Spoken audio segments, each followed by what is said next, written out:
got it. The subcommittee will come to order. So I ask unanimous consent that chair be authorized to declare recess during today's hearing. Without objection, so ordered.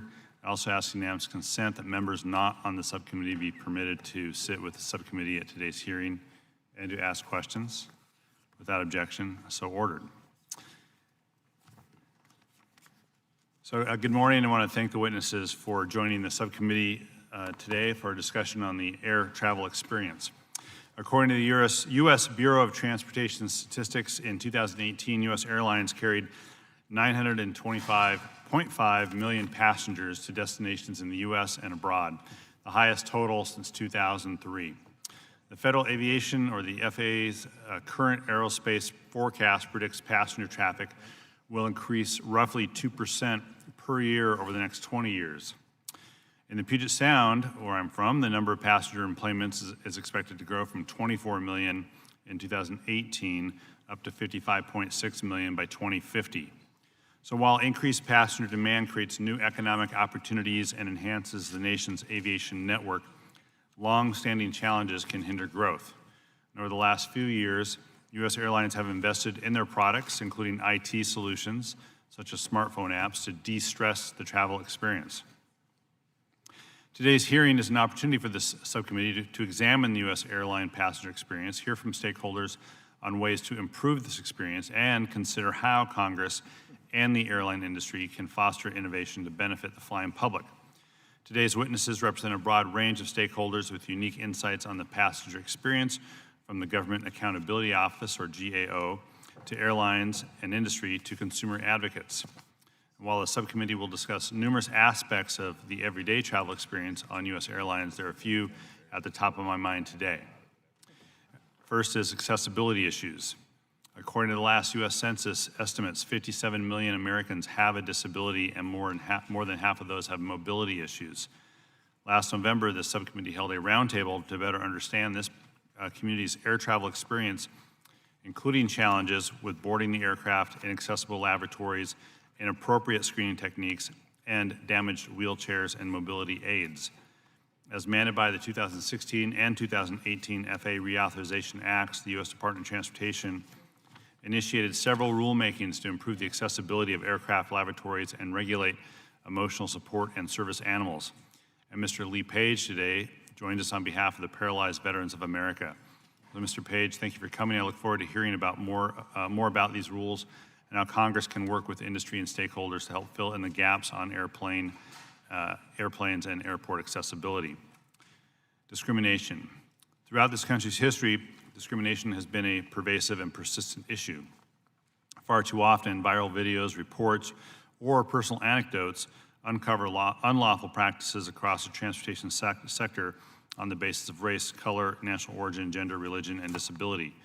According to the GAO, passenger discrimination complaints submitted to DOT went up from an average of 80 per year over the past decade to 96 complaints in 2019. Most of these complaints were related to racial discrimination. Sadly, the startling statistic does not reflect the numerous other cases DOT's reporting system has not captured. So one of the priorities that I have in Congress is to break down barriers for all people to fully participate in our economy and society. And the 2018 FAA Reauthorization Act directed the GAO to assess airlines' non-discrimination training programs for employees and contractors. And Mr. Von Ah joins the panel from the GAO and will provide an update on the agency's work on this study. In addition, Mr. Klein with Spirit Airlines, I look forward to hearing more about industry's efforts to reduce discrimination. I want to just touch on the future of the airline passenger experience as well. At the beginning of the 116th Congress, I set a forward-looking agenda which prioritizes enhancing the air travel experience for U.S. passengers. To do so, Congress, the DOT, and industry must work to ensure transparency, prevent unfair and inequitable practices, and promote reliable and accessible air service for all Americans. The last FAA Reauthorization Act included numerous provisions to enhance the experience of airline passengers, including establishing minimum seat pitch dimensions in commercial aircraft, establishing a DOT aviation consumer advocate to help resolve air travel complaints, and requiring carriers to improve the transparency with the accommodations that they provide passengers caught up in widespread flight disruptions, among other things. So I look forward to hearing today's testimony from Mr. McGee on how recent law will help improve the passenger experience, and as well from Dr. Leader from the Airline Passenger Experience Association on industry's voluntary efforts to invest in new technologies, equipment, and general practices to better serve consumers. I'm pleased to convene this first hearing today on consumer protections in nearly 3 years to explore the important issues facing air travelers today. Over the past several years, the federal government and carriers have made progress in improving the passenger experience. We should recognize that. We should all recognize there is much more work ahead. So my thanks again to today's witnesses. I look forward to identifying ways Congress can ensure all passengers have a safe, comfortable, and dignified travel experience. With that, I understand the sitting-in ranking member of the subcommittee does not have a statement, and I'll now turn to the chair of the full committee, Representative DeFazio of Oregon. I thank the chair. Thank him for this hearing. Before we get to the subject matter at hand, I just want to address briefly the COVID-19 and air travel.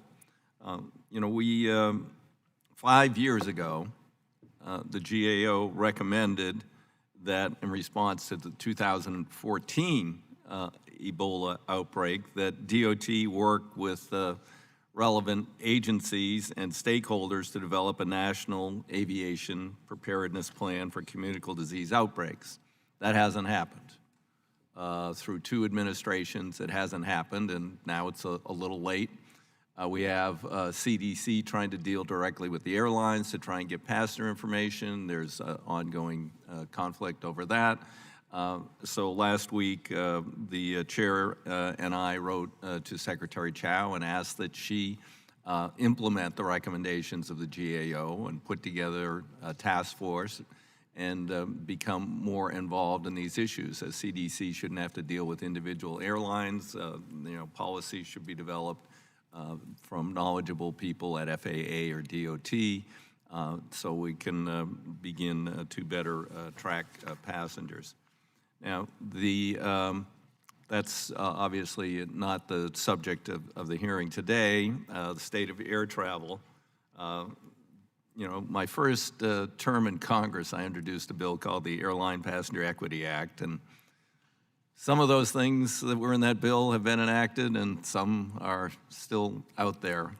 There are still issues that need to be dealt with for a better passenger experience. One thing is complaints.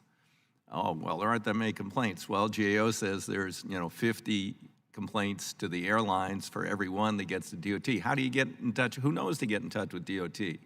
How do you do that? For a while, I had gotten a mandate in one or another of the bills that they had to post something with an 800 number at the airline ticket counters, and DOT had to maintain an 800 number. I mean, today, how does anybody know to contact DOT with a complaint? We need more transparency there so we get a better handle on how many problems and complaints there really are. The airlines have record profitability. A big part of that profitability is ancillary fees. Now, it's interesting, that we have laws of, I studied economics, graduate school, undergraduate, laws of supply and demand. The airlines, somehow when it comes to ancillary fees or bag fees, the sky's the limit. It's totally elastic.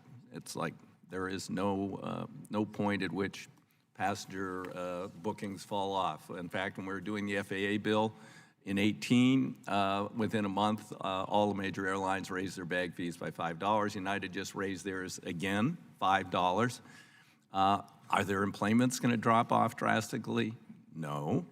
But they say if an airport, in order to enhance the airport experience, the crowded terminals, the lack of gates, which make planes sit idle on the runway for hours sometimes at a time, that if passengers, the passenger facility charge has been fixed for 20 years, if that went up by $1 or $2 or, wouldn't even think of $5, like the bag fee, no one would ever fly again.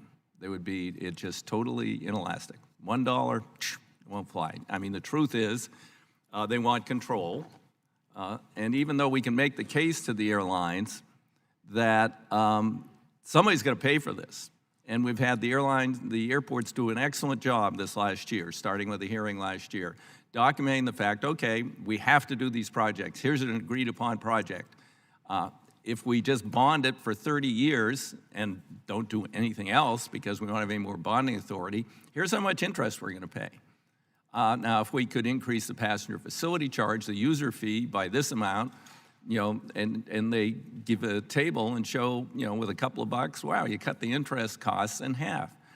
And what I say to the airlines is, who's going to pay that interest? You're going to pay it one way or another. You're going to pay it in a landing fee, a gate fee, a lease fee, whatever. Someone's got to pay it. So why waste money? Why not raise money in the most efficient way possible and make the improvements we need to the system?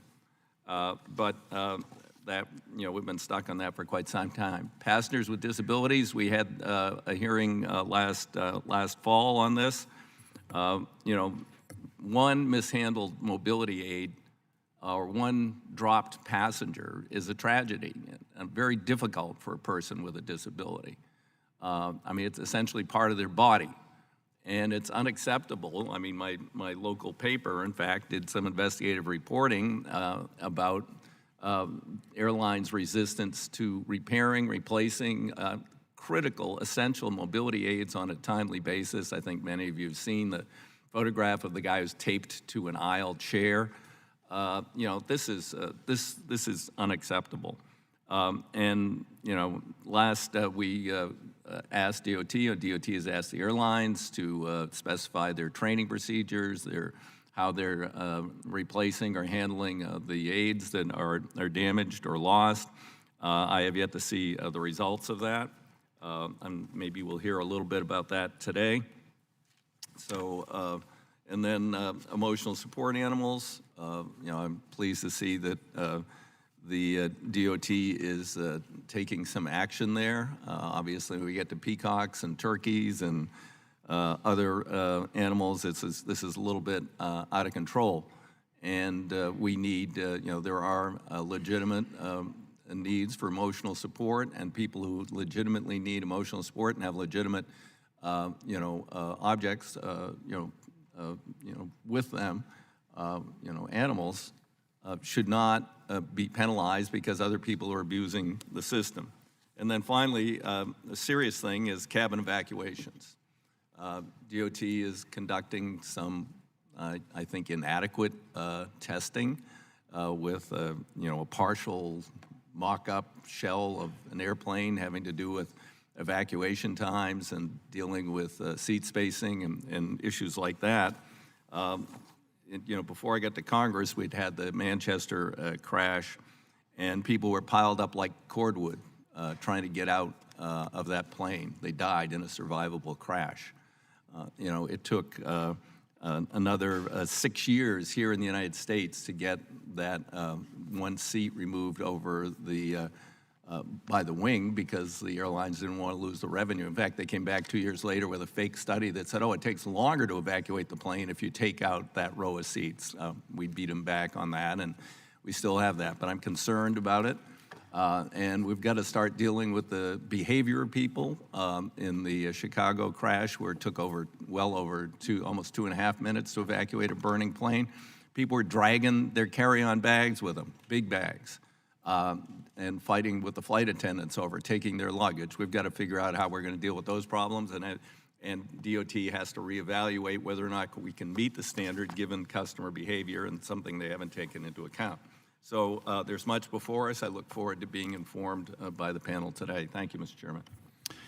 Thank you, Mr. Chair. I appreciate the opening comment, and I will now turn to our witnesses. I would note that the ranking member of the subcommittee does come during witness testimony. We'll finish witness testimony and then go to the ranking member for a statement. Just a heads up on that for folks. I do want to welcome the panel witnesses. We have Mr. Andrew Von Ah, the Director of Physical Infrastructure at the USGAO, Dr. William McGee, Aviation Consultant for Consumer Reports, Mr. Lee Page, Senior Associate Advocacy Director for the Paralyzed Veterans of America, Mr. Joe Leader, Chief Executive Officer of the Airline Passenger Experience Association, and Mr. Matt Klein, Executive Vice President and Chief Commercial Officer of Spirit Airlines, who's also accompanied by Mr. Thomas Canfield, Senior Vice President, General Counsel, and Secretary of Spirit Airlines. But I understand Mr. Klein will be giving the opening statement, and Mr. Canfield is present for possible questions as well. So with that, I want to thank you all for being here today. Look forward to your testimony, and without objection, all your statements, full statements, will be included into the record. And since that is the case, that your written testimony has been made part of the record, the subcommittee requests that you limit your oral testimony to 5 minutes.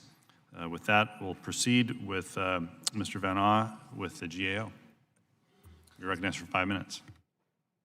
Chairman Larson, Ranking Member Graves, Chairman DeFazio, members of the subcommittee, thank you for the opportunity to discuss our recent body of work on airline consumer protections. My remarks today are based on our reports issued over the past 3 years on a variety of airline consumer issues.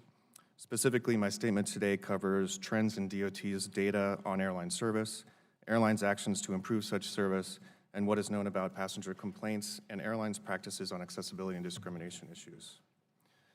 Our work found that the quality of airlines' operational performance has generally improved over the past decade. Rates of denied boardings and mishandled baggage have dropped precipitously, and on-time performance has remained relatively steady with some modest improvement. Airlines have, for example, reduced involuntary denied boardings by investing in technology to better predict passenger no-shows, increasing compensation to volunteers to give up their seats when needed, or reducing or eliminating overbookings altogether. They have upgraded baggage tracking technology and have instituted practices to mitigate the impact of delays, such as tracking flights that are at risk of being chronically delayed, improving communications with passengers through text messaging updates, and voluntarily compensating some passengers during extended flight delays. Nonetheless, when delays and other disruptions occur, they can be costly and inconvenient for both airlines and passengers. Airlines are required to compensate certain passengers who are denied boarding involuntarily and to provide refunds for canceled flights. Beyond those requirements, however, DOT officials told us that airlines are not obligated, though they may choose, to provide accommodations for flight disruptions such as cancellations and delays, unless specified in airlines' contracts of carriage. In our work looking at the impact of airline IT outages, our review of selected airlines' contracts of carriage showed variation in the types of accommodations provided and under what circumstances they will be provided. This can lead to confusion and frustration for some passengers who may have incurred Could the gentleman move the microphone a little closer to his mouth? I'm sorry, I'm having a hard time hearing you. Thank you. Appreciate it. Yes, absolutely, and may feel that they have not been fully compensated. While operational improvements have been a positive for consumers, data on complaints tell a bit of a different story. Complaints received by DOT have generally increased over the last decade relative to the number of passenger boardings by about 10%. Flight problems and baggage issues are consistently the top categories of complaints. Complaints related to accessibility and discrimination, though far fewer, but data shows that disability-related complaints to airlines have steadily increased this decade, from about 19,000 in 2010 to about 30,000 in 2017, an increase of over 50%. And there has been an uptick of discrimination-related complaints reported to DOT in the last few years.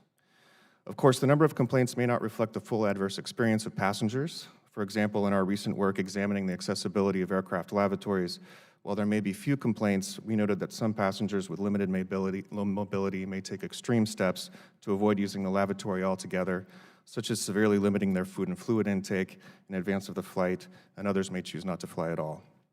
More generally, we have found that complaint data are inherently limited because a substantial portion of dissatisfied individuals never complain and are therefore not represented in the data.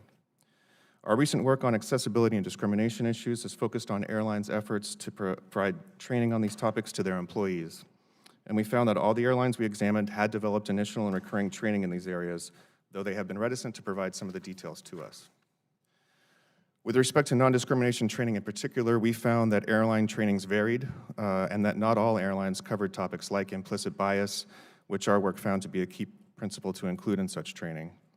Looking forward, the 2018 FAA reauthorization bill contained a number of provisions for DOT with respect to consumer protections, including provisions to develop leading non-discrimination practices for airline training and to establish an Airline Passengers with Disabilities Bill of Rights. These efforts are ongoing. DOT has also recently taken initial steps to establish rules related to the accessibility of single-aisle aircraft lavatories, which has been something that they've been working on since 1992, I might add, and regulating service animals.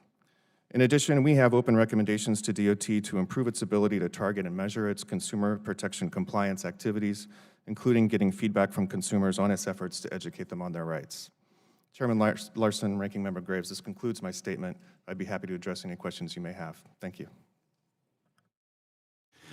Thank you very much. Mr. McGee, you're recognized for 5 minutes. Chairman Larson, Ranking Member Graves, and subcommittee members.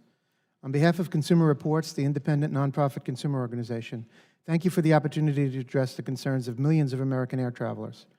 3 years ago, I appeared before this committee after the infamous Dr. Dow incident, in which a paying passenger was literally dragged off a United Airlines flight. We heard promises that day, but conditions have not improved much for air travelers since then. A wave of mega mergers since 2001 has left just 3 major network airlines, American, Delta, and United, plus major low-cost Southwest. Many of us warned such lack of competition would leave Americans at the mercy of an oligopoly, resulting in worse service, higher fares, and fewer hubs and nonstop flights. And that's what has come to pass in many markets. Aircraft cabins are more fully packed than at any time since World War II, with passenger load factors at 84%, straining the system to capacity. Seats are tighter as airlines shoehorn ever more passengers in, and the nickel and diming of fees has exploded. Ancillary revenue reached $75.6 billion worldwide last year. Statistics indicate that involuntary denied boardings increased by 57% last year, with almost 21,000 passengers bumped against their will, enough to fill Capital One Arena. That's why we still advocate banning any forced bumping of ticketed passengers. But a central question was never addressed. Why Dr. Dow? What internal airline calculations determine who will be permitted to board and who will be bumped, or worse, dragged off? This is an industry in desperate need of transparency. Consider, searching through multitudes of flights and fares can be mind-numbing due to extraordinarily complex pricing. This is especially hard because most travelers fly less than once a year, and the airlines don't make it easy to comparison shop. Fees can be even more opaque. Sometimes you can't obtain fees prior to booking, even for basics like checking bags, picking seats, changing flights, or even carrying on a bag. It's common now for airlines to block out seats at booking, leaving fewer available for selection, thus scaring customers into paying more. Indeed, basic economy is designed to attract shoppers and then pressure them by upselling. When a flight is delayed, who will be rebooked and who will not? When it's canceled, who will get a hotel room and who will sleep on the airport floor? If you're not in a premium class or an elite frequent flyer, watch out. Even safety itself is opaque. There's no transparency on the critical maintenance and repairs outsourced to El Salvador, Brazil, and China, often under far less stringent oversight. Lengthy contracts of carriage provide few rights and guarantees. That's why we still advocate for a comprehensive passenger bill of rights, with guaranteed accommodations during flight delays and cancellations, transparencies of fares and fees, and safe, healthy aircraft seating. Because the 1978 Airline Deregulation Act overrules most state consumer protection laws, DOT plays a particularly essential role in protecting passengers, but unfortunately has largely abdicated that role. Consider, in 2017, it cited limited public benefit and withdrew 2 key rulemakings, while new rulemakings have dwindled. For 2 years, DOT's Consumer Protection Committee held no meetings. Then DOT appointed someone from the American Enterprise Institute with no history of consumer advocacy as the consumer representative. Enforcement authority is falling far short as DOT issues record low fines. Last year, DOT fined American roughly $77,000 per tarmac delay and Delta roughly $68,000. For corporations that generated more than $44 billion each in revenues in 2018, that's no deterrent. In 2016, Congress, led by this committee, directed DOT to review and, if appropriate, establish a policy to ensure families with kids 13 and under sit together without paying extra fees. For years, DOT was virtually silent, so we filed a Freedom of Information Act request. DOT finally forwarded 136 complaints to us, stating publicly it was unnecessary to act, quote, based on the low number. We analyzed those complaints and were horrified to find cases with children as young as 1, 2, and 3 years old assigned seats away from family. Other children were autistic, suffered seizures, or had life-threatening nut allergies. Such policies also guarantee chaos during emergency evacuations and put children at risk for in-flight sexual assaults, which the FBI says are rising. Shocked by DOT's inaction, we created an online portal and soon forwarded over 600 complaints, more than 4 times DOT's original total. DOT should fulfill this committee's mandate, and we're urging major airlines to fix this themselves, joined by more than 125,000 individuals who signed our petition. We also support the Fly Together Act. Other critical safety issues that haven't been effectively addressed include FAA's troubling oversight of aircraft maintenance outsourcing to foreign repair station, echoing its failed oversight of Boeing 737 MAX. That's why we support the Safe Aircraft Maintenance Standards Act. FAA's emergency evacuation testing has failed to account for seismic changes. Record passenger loads, tighter seats, larger passengers, more disabled, more carry-on baggage, distracting electronics, oversized, untrained support animals, and of course, children seated apart from families. FAA's refusal to close a 67-year-old loophole and require children under 2 to be properly restrained on commercial flights. Recent media reports highlighted raging battles Mr. over McGee, you need to reclining wrap seats. up. Sure. All too often, DOT serves the interests of airlines, not the flying public. Congress should enact meaningful passenger rights protections and provide greater safety oversight. We applaud the subcommittee for its continuing efforts. I'll be happy to answer any questions. Thank you very much. Thank you. Now I want to recognize Mr. Lee Page of the Paralyzed Veterans of America. Mr. Page, you're recognized for 5 minutes.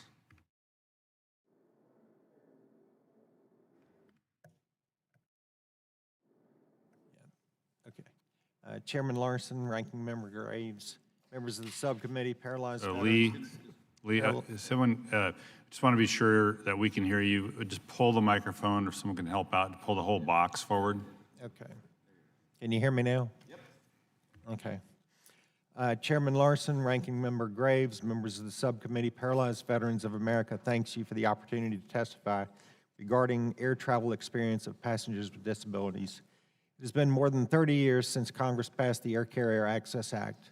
This law protects the civil rights of passengers with disabilities in air travel.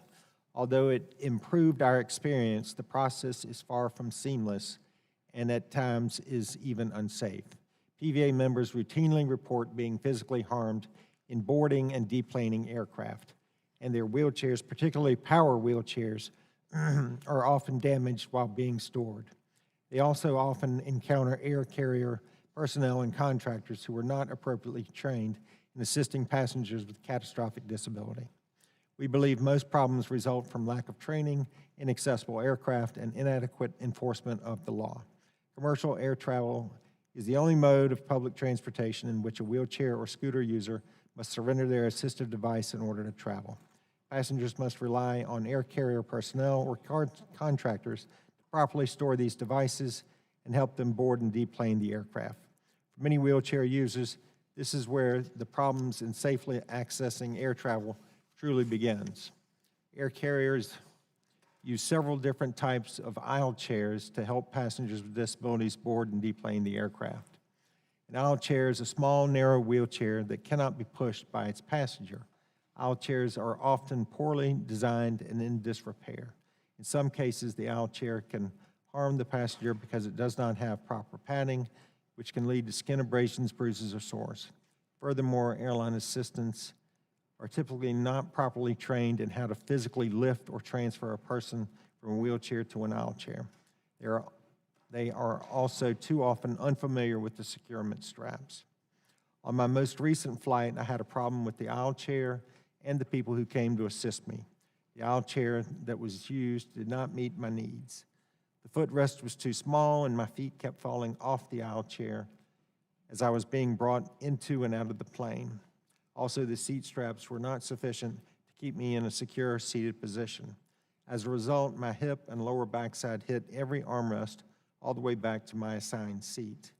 At my seat, the personnel tried to lift me up over the fixed armrest into my seat, but they were not strong enough and ended up dropping me on the armrest as I slid into the seat.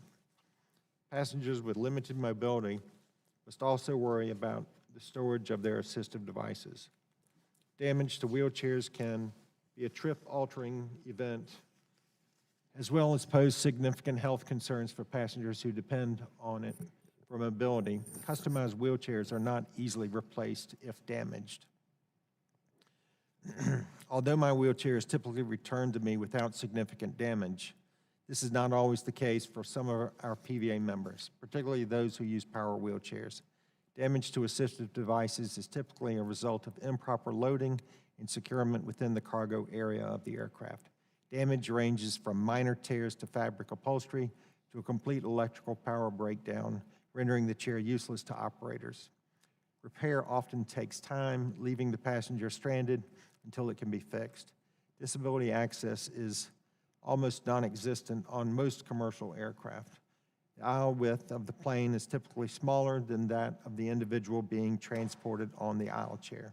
This means the passengers are bumped and scraped from row to row to get to their seat, wherever that might be on the aircraft. The lack of accessibility also extends to the lavatories on a vast majority of single-aisle aircraft. In January 2020, GAO report on the accessibility of U.S. aircraft lavatories, people who have limited mobilities found that although accessible lavatories are available, carriers do not often choose to acquire them. When passengers with disabilities encounter disability discrimination, they are left with few remedies. The administrative remedies available through Department of Transportation are quite limited. In response to a complaint I filed following my most recent trip, I received 10,000 bonus miles from the carrier. Systematic change is what's needed, not more bonus miles. Disability-related provisions included in the study on lavatory access in the FAA Reauthorization Act represents an important step forward in efforts to improve air travel experience of passengers with disabilities. However, these provisions alone will not address the fundamental access problems to safe air travel for people with disabilities. Thus, we strongly support the bipartisan Air Carrier Access Amendments Act, H.R. 1549, which was introduced in March 2019 by Representative Jim Langevin. This legislation would greatly improve aircraft accessibility and strengthen enforcement of the Air Carrier Access Act. As population ages and needs of greater accessibility of the aircraft will only continue to grow. Better training of airline personnel and their contractors, increased aircraft accessibility, and improved enforcement options will lead to safer travel experiences for PVA members and all passengers with disabilities. PVA thanks you for the opportunity to express our views today. I'll be happy to answer any questions at this time. Thank you, Mr. Page. I want to now turn to Mr. Joe Leader, Chief Executive Officer of the Airline Passenger Experience Association. You're recognized for 5 minutes. Thank you. Chairman Larson. Thank you, Chairman Larson, Ranking Member Graves, Chairman DeFazio, and members of the subcommittee. My name is Dr. Joe Leader, and I proudly have served since 2015 as the Chief Executive Officer of the Airline Passenger Experience Association, APEX. It's one of the largest international airline associations in the world. During my tenure as CEO, we came together with IFSA, the International Flight Services Association, giving us a combined history of 96 years of proudly advancing every major airline and valued supplier worldwide. I am before you today because I believe deeply in the advancement of airline passenger experience. Like each of you, I began my journey as an airline passenger. 20 years ago, while working as a high-tech executive, I was featured in a magazine as an airline's most frequent flyer. As a part of that honor, I met with the airline CEO and shared with him a page-long list of ideas on how the airline could better serve its customers. They implemented nearly every single idea. With that introduction, please allow me to address the subject of the airline passenger experience, what it is and what it can be. APEX neutrally tracks, verifies, validates, and certifies ratings for over 1 million flights per year across approximately 600 airlines globally for the official airline ratings via TripIt, the leading travel management app worldwide. Only 1 in 17 airlines makes it to APEX 5-star status, while another 1 in 17 makes it to APEX 4-star status. I am proud to share with you that the United States reached an incredible milestone last year as Alaska, American, Delta, Hawaiian, JetBlue, JSX, Southwest, Spirit, and United all reached either 4 or 5 stars as independently rated by their airline passengers. Spirit Airlines has proudly joined me here today at this hearing to share how their invest in the guest philosophy has improved their independently verified passenger ratings, thereby advancing themselves to an APEX 2024 star airline. In good news for all Americans, the inflation-adjusted cost of air travel has dropped by approximately 50% over the past 2 decades, keeping air travel costs lower than historic totals, even after including all ancillary revenue fees. From a dynamic market perspective, competition has driven U.S. airlines to offer more variety in types of airline passenger experience than ever before. Innovation has enabled U.S. airlines to offer better options to their customers, including the disabled. To that end, APEX served a leading role on the U.S. Department of Transportation Access Advisory Committee, advancing closed captioning and audible description options. Voluntarily, U.S. airlines have been placing these enhancements across new in-flight entertainment systems, both in seatback screens and in bring-your-own-device options. For better accessibility, manufacturers are creating better options for improved ease of access for wheelchair-bound passengers. This resonates personally for me with the Paralyzed Veterans of America testifying here today, as my wife personally served a quadriplegic before she became a medical doctor and surgeon, and my father proudly served in the U.S. Army and flies frequently with my family using his wheelchair.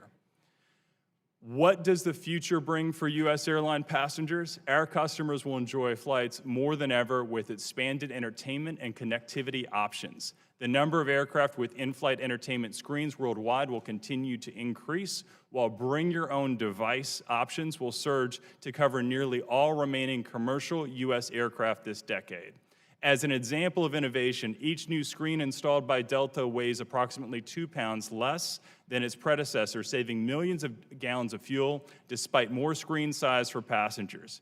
New technologies for our key airline suppliers will make future seatback screens nearly as thin and light as seatback hard plastic.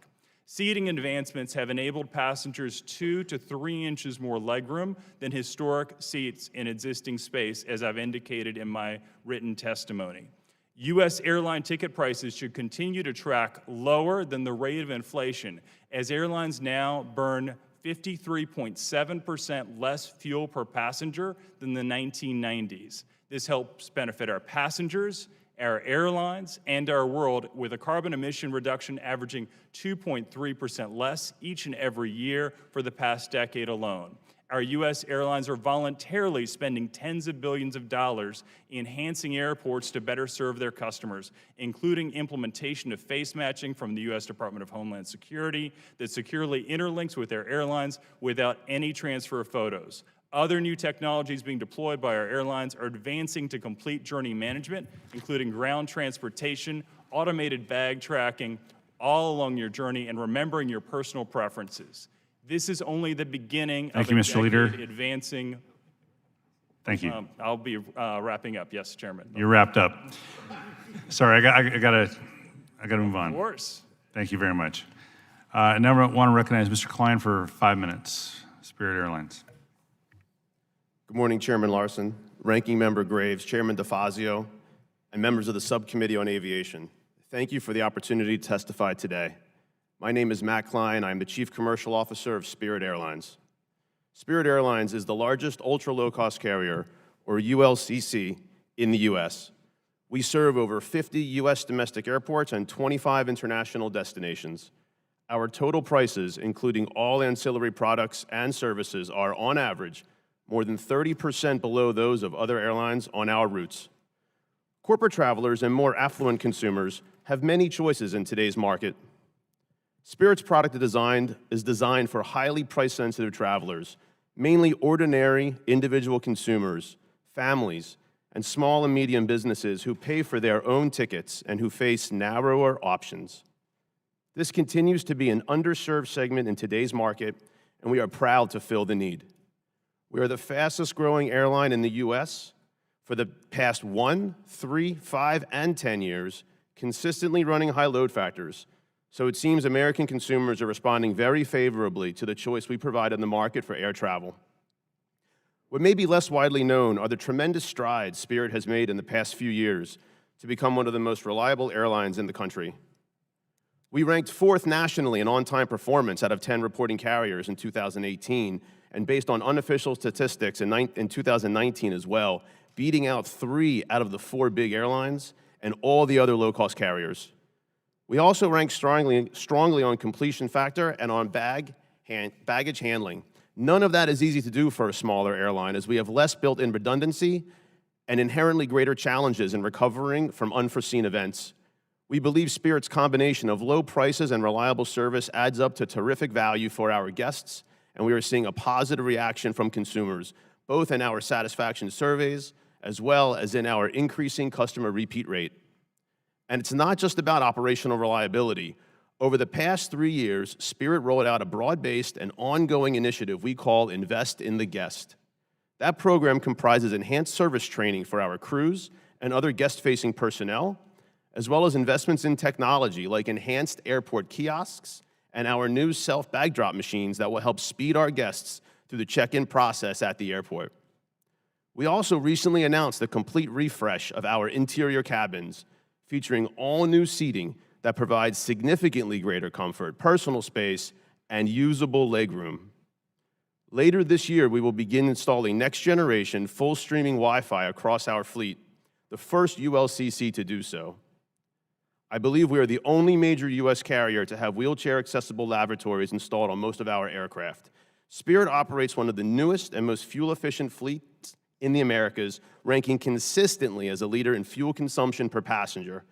All new aircraft coming into our growing fleet feature next-generation engines that burn about 16% less fuel than even the most recent generation. Not just fuel efficiency, but also noise efficiency.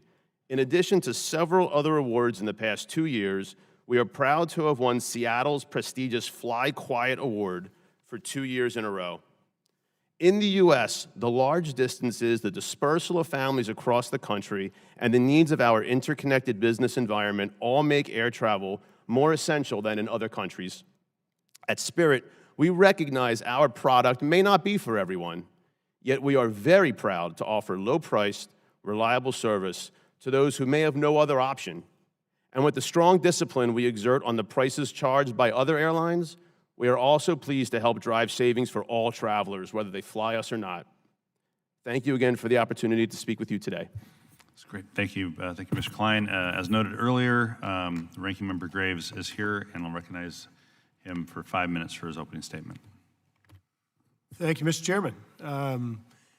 Airline travel has truly revolutionized this planet, giving us access to areas that never were previously accessible, giving us integration and exposure to cultures, to people, to resources that we previously would not have had access to.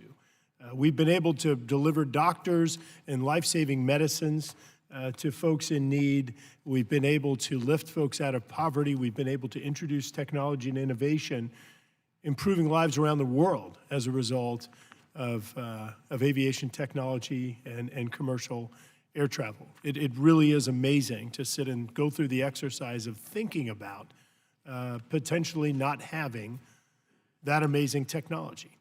But also, right here in the United States, as I recall, in 2017, we had 841 million airline passengers. That is projected by 2038, that's projected to reach 1.28 billion passengers. The whole experience doesn't start when you get on the plane. The experience actually starts well before that.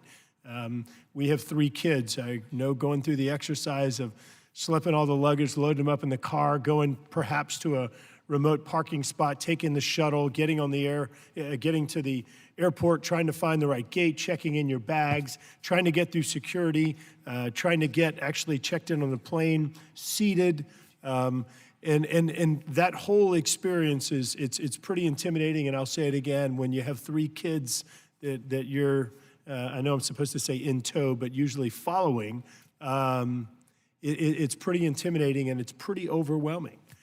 And so I do think that it's 2020, and Mr. Leader, Dr. Leader, you talked about some of the technology that's out there today, and it really is amazing. It's fantastic the way tech has been integrated into airplanes in terms of the AV type opportunities. One of the home airports that I represent and share with Congressman Richmond, New Orleans Airport, they actually allow us to check bags at the parking lot at the parking garage, which is fantastic, and not having to take them on the shuttle and everything else that we have to do. But there are other areas where we can improve, where we can use technology to help improve that experience, because the cumulative experiences I hear from constituents all the time does need improvement. And looking at the statistics, the upward trend in passenger travel, it's going to become more challenging. It's going to get worse, not better, in terms of the volume. And we need to ensure that we're using technology that has a system that can actually accommodate or facilitate it and allow it to be a pleasurable experience. In the United States, as you know, we've gone from 8 major carriers down to 4. It's interesting in that, if I remember the numbers correctly, when you look at the complaints about airline travel, as I recall, over half of them are complaints concerning international carriers, not our domestic carriers. Now, I haven't done the math or looked at the statistics, but I'm going to guess that we have multiple times more folks flying on domestic carriers than we do in international. And as we've seen in this committee across issues, there is a culture difference among international carriers versus domestic, and certainly something that we need to continue to focus on. I also want to make note that in the FAA bill that we did in 2018, we made over 40, had included over 40 different provisions related to consumer issues and passenger experience.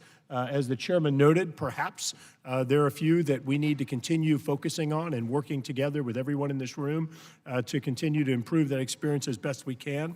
But I do want to make note, everything from seat sizes to strollers, evacuation standards, involuntary bumping, oxygen mask,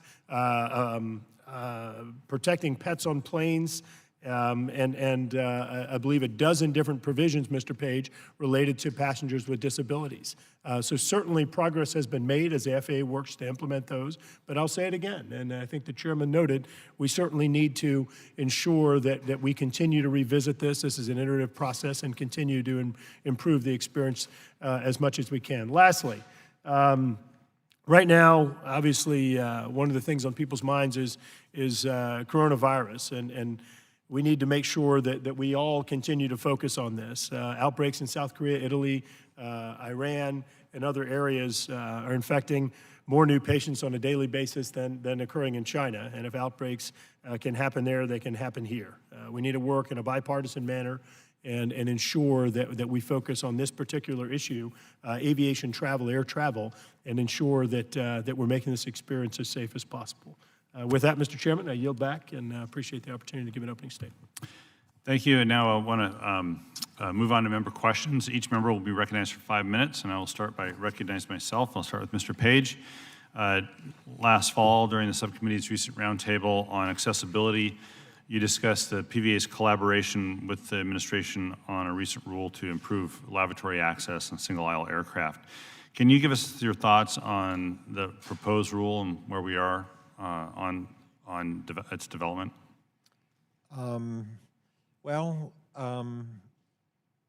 As you know, the department put out the NPRM, and comments are going back in reference to that.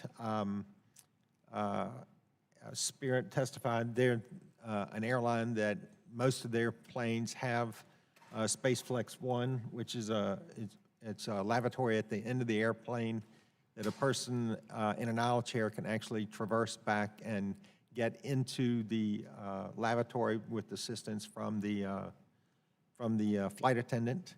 You know, as GAO just mentioned, most of the airlines are not purchasing accessible lavatories, and Boeing and Airbus have a product on the market. So the real deal is, you know, when are they going to start buying the lavatories? Mr. Leader, can you elaborate a little bit more on technological investments to improve accessibility?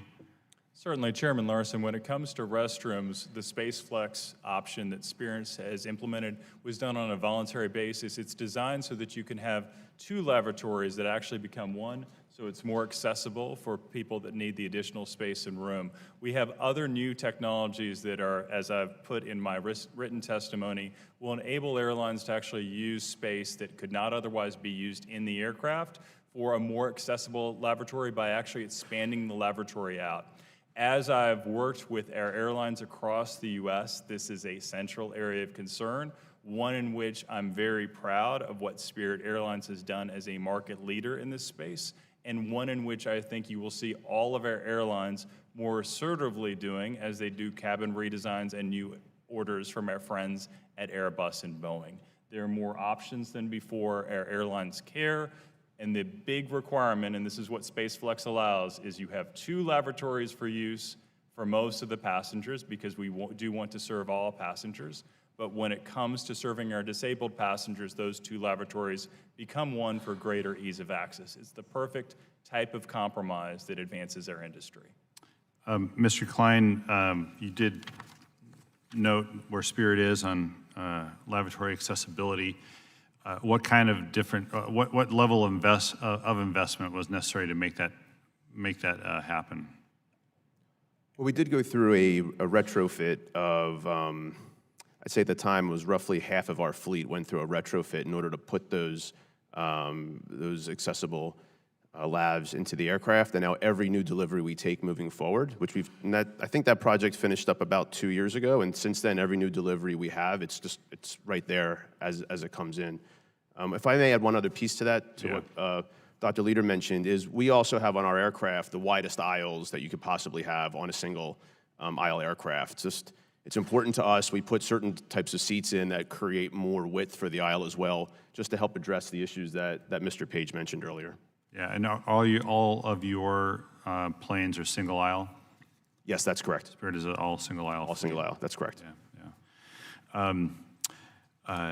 Mr. Page, back to you on wheelchairs in the aisle and the design of the wheelchairs that they use. I've never seen a wheelchair used that isn't sort of basically metal pipes with cushions and so on. Is there some research going into looking into redesigning and using different materials so you have a lighter, stronger aisle wheelchair to help out with the folks in the disability community? You've got 2 products. You've got the aisle chair, which is what airlines and the airports use to get on the plane. Yeah. And then you have the onboard wheelchair, which would take you back to the restroom if needed. Access Board just put out an NPRM for standards for the onboard wheelchair. There are no recent standards for the aisle chair. The aisle chair is what gets you on the plane, and that's the one that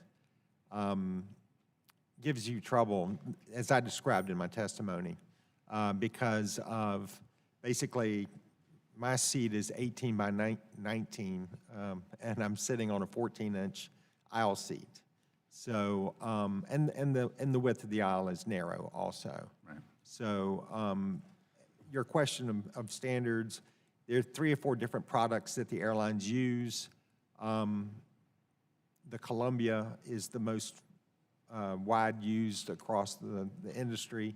And there are a couple others that are used, but they're not specifically designed for someone with a permanent disability such as myself. Thank you. I'm going to turn now to Mr. Graves. You're recognized for 5 minutes. Thank you, Mr. Chairman. Mr. Vaughn, I'd ask you a question. In your testimony, you indicated that the number of denied boardings have decreased or gone down, including in 2018. However, Mr. McGee's testimony indicated a trend otherwise. Do you have any idea the differences? Sure. No, absolutely. Thank you for the question. In 2019, it's correct that those numbers have gone up. For involuntary denied boardings, they've gone from about 11,000 or so in 2018 to, I think it was 21,000 or so in 2019. We looked into that data a little bit more carefully and found that that's really all a result of two specific airlines. American and Southwest were responsible for all of those additional denied boardings involuntarily.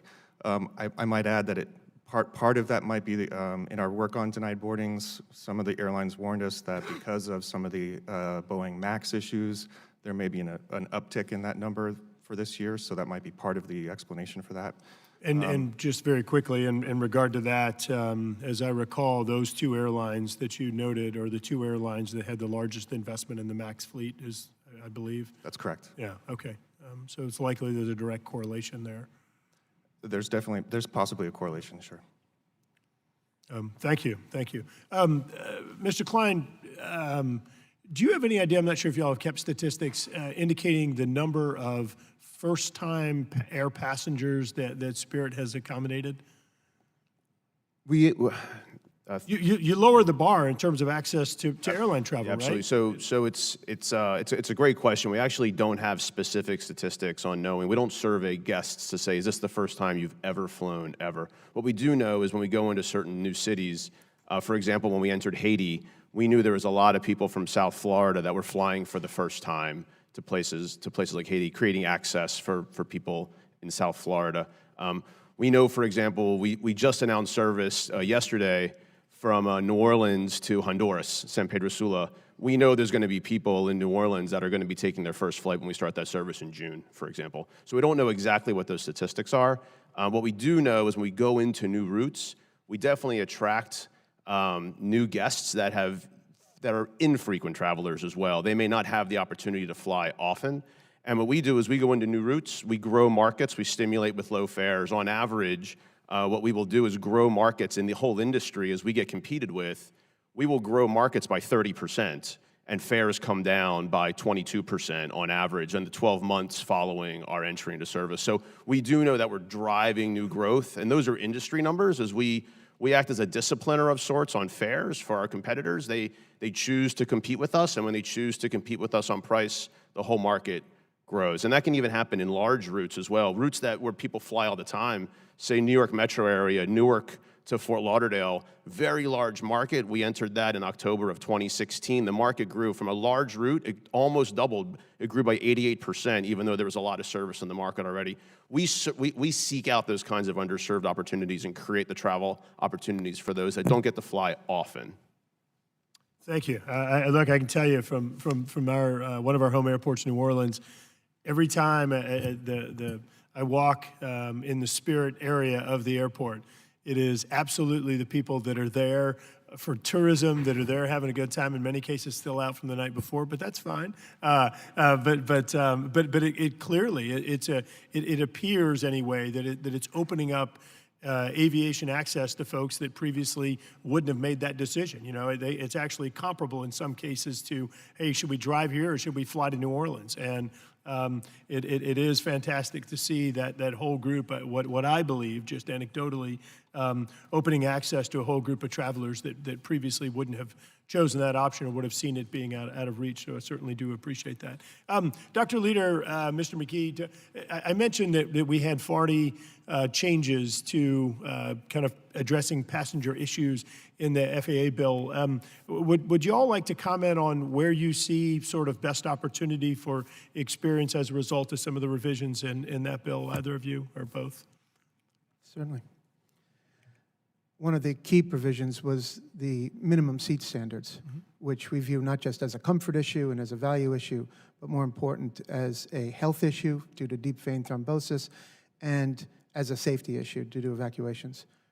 I touched on in my opening remarks the evacuation issue. The testing that's being done by the FAA down in Oklahoma City right now is not sufficient. There's ample evidence that they are not reflecting real-world scenarios, and seats is a big part of that. Thank you. I'll speak to that briefly. In terms of, I agree that in Oklahoma City, the FAA tests are not what they could be, but in the opposite direction. They tend to use, my understanding is they're using older full-size seats, not the slimline seats that are being utilized by airlines. It really, from my perspective, is about serving total available space to passenger comfort. What I really like about some of the new seats that our airlines are doing, instead of the thick styrofoam that was a flotation device, it's now made of space-age materials that are designed to provide greater comfort in flight, and where knee space is becoming one of the areas of focus. Thank you very much. Appreciate your answers. Yield back. The gentleman yields back. The chair will now recognize the chairman of the full committee, Mr. DeFazio. I thank the chair. Mr. Vaughn, I just want to confirm this. It's 4.5% of the 8 largest U.S. airlines fleet, single aisle, have labs that are accessible to people in wheelchairs. Is that That's a current correct. That was figure? what our data showed, yes. Right. We got all these planes rolling off the assembly line or sitting on the ground somewhere, all the MAX planes. Are you aware whether or not they are ordering accessible labs in those planes? I am not aware that they're doing that, sir. And in fact, none of the fleet of Boeing planes have the accessible labs that Boeing offers when we looked at it. So, Mr. Klein, how much more expensive is it to have, I don't know, you might not want to give me an exact figure, but to have an accessible lab like you are getting from Airbus on your new planes? Chairman DeFazio, I don't know the exact answer to that question. There is some expense involved with that, but we can get that number for you. Right. And you don't lose seating capacity with these new labs? We do not. That's correct. So I wonder what the resistance is. I don't think it's smart for me to speculate on what other airlines may no. be choosing for their product. Yeah. Right, yeah. This might be something that warrants more of a mandate than because, I mean, we're losing opportunity when you're making a new plane and there are things that could go in it. For instance, secondary barriers, which we mandated in the bill, which are not going into the new planes and because of DOT dragging its feet, and now what we're hearing about accessible labs. Have you, Mr. Page, have you ever flown Spirit? Have you experienced their accessible lab? Truthfully, I have not flown Spirit before, but I have seen the accessible lab in 2016 during the Access Committee. Do you think it's suitable? It works very well for a person who's on an aisle chair. With the assistance of a flight attendant, you can get in. As Mr. Leader, Dr. Leader described, it's 2 bathrooms side by side. They split there's a foldable wall that opens up, and so you actually have, 2 sinks and 2 lavatories, and it's big enough to close the door and be in there on the aisle chair, so it works. Right. Mr. McGee, you referenced the emergency evacuation. Again, the tests that are being conducted, why do you think they're inadequate? I mean, what are the inadequacies in those tests? Well, from the experts at the FAA that we've spoken to, real-world testing hasn't really been done in an effective way by the FAA in about 20 years because they've relied on computer modeling. And so the testing, as you noted, Mr. Chairman, in your remarks, involves a truncated section of a fuselage. It's not even an entire aircraft. It doesn't reflect these seismic changes that have taken place over the last 20 years. Load factors are a good 20 points up on average since the late 90s. Americans are larger. There are more disabled on board. There are more carry-ons due to the checked baggage fees. There are more distractions from electronics. There are this issue with the animals, the support animals that in some cases are oversized or not trained. You combine all this together, and then you add the issue that we raised earlier about families traveling together where children are separated from their parents. You put that all together, and then you have an emergency evacuation, and we can't stress it enough. An American Airlines survey of its own passengers last year found that 87% of people flying on American flew less than once a year. Right. So they're just not familiar with this. It's just a bad recipe all around. All of these factors combined. What do you think we could do about the issue of, flight attendants say, inform you, don't get your carry-on bags, but we had the Chicago incident and flight attendant gave up trying to stop someone because he figured it was taking longer to get the bag away from him. What can we do about that? We think that the FAA needs to enhance the in-flight briefings. It's an issue that just hasn't been stressed enough. It's life and death, and there's ample photographic evidence of real-world accidents in which people are going down slides with carry-ons and laptops. Do you think maybe we should impose it should be emphasized and also a penalty should be mentioned? It's something that certainly needs to be considered by the FAA. Yes.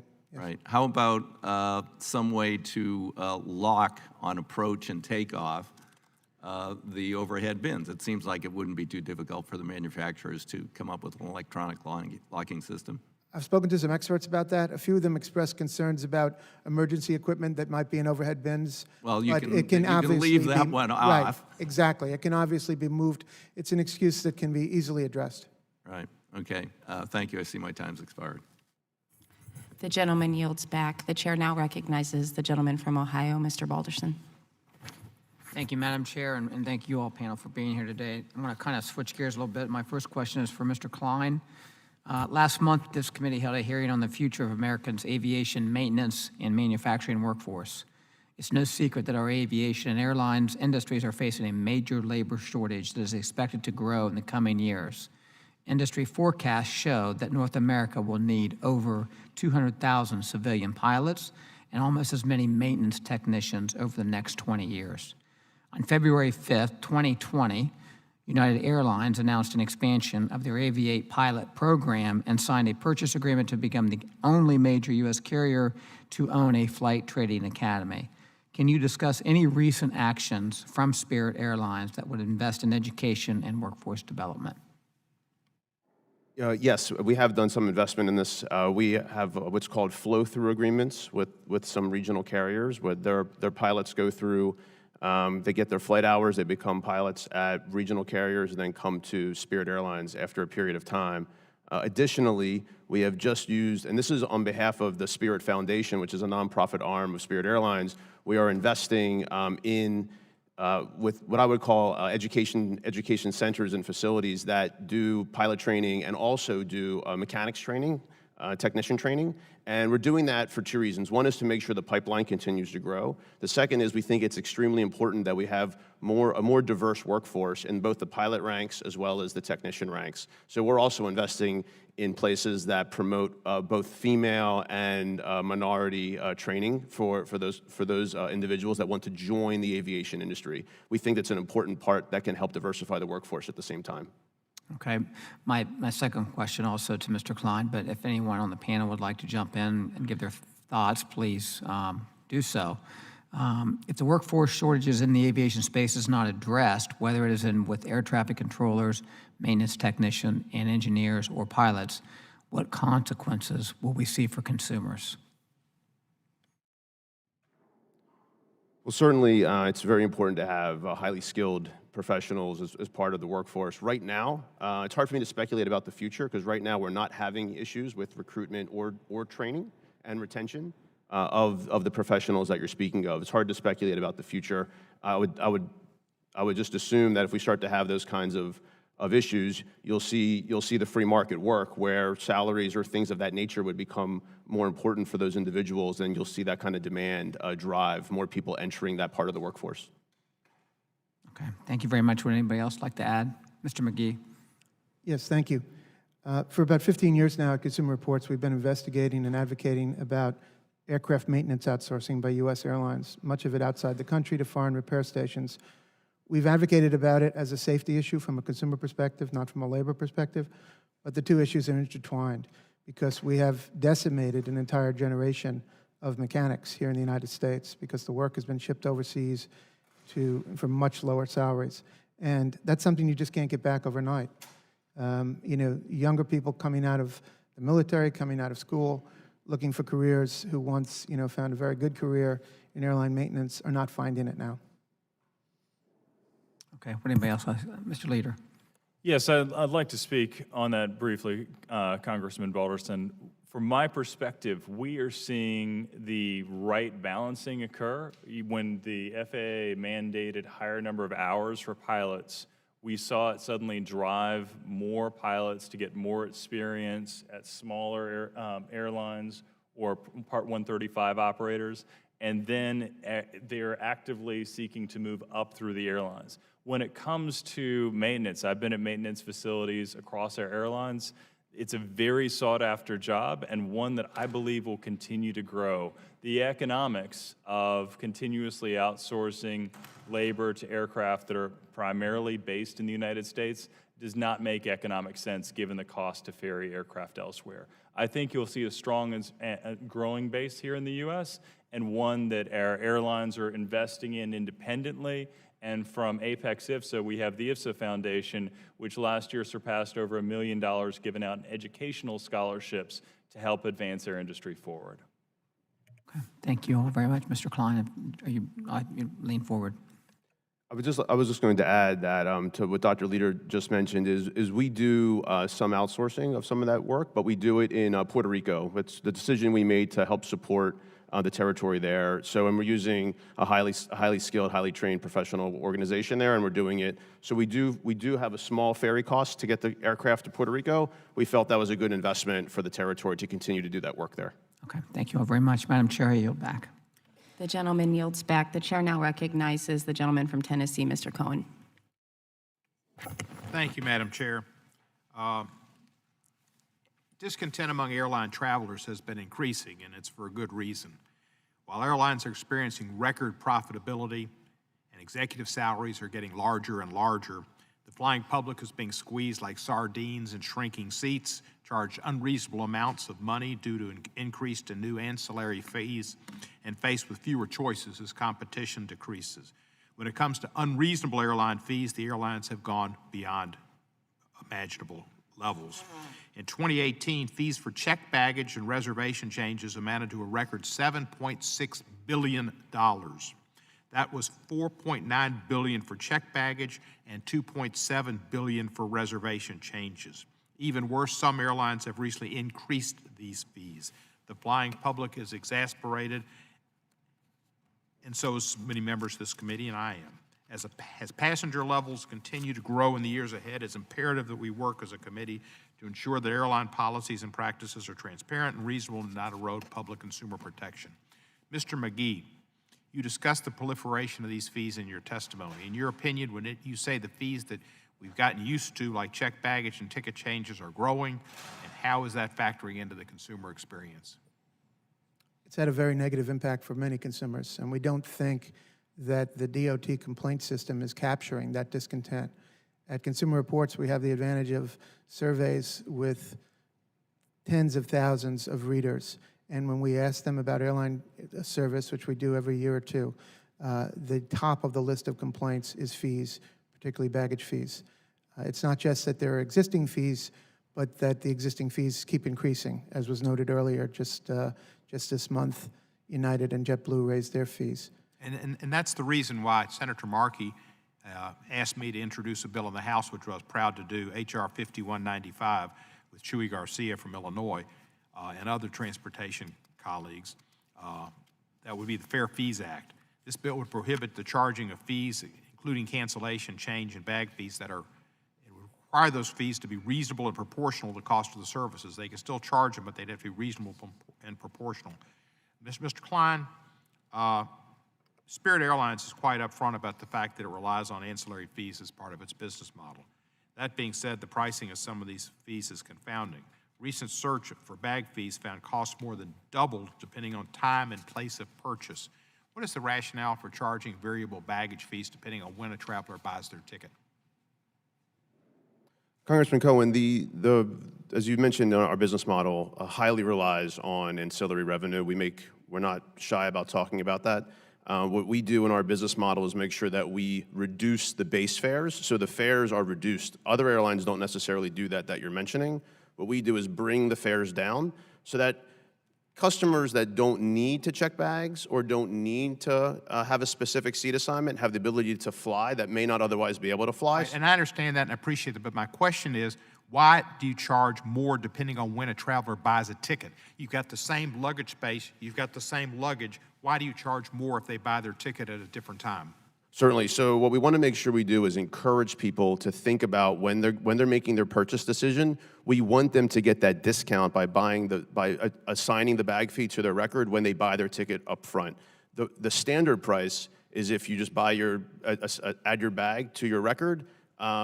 whenever you want to. We want to give people a discount for buying that, to adding that bag to their record at time of purchase. So How does that affect your airline? You've got a certain space for baggage. It's not going to increase or decrease depending on when that person brings their bag and puts it on the plane.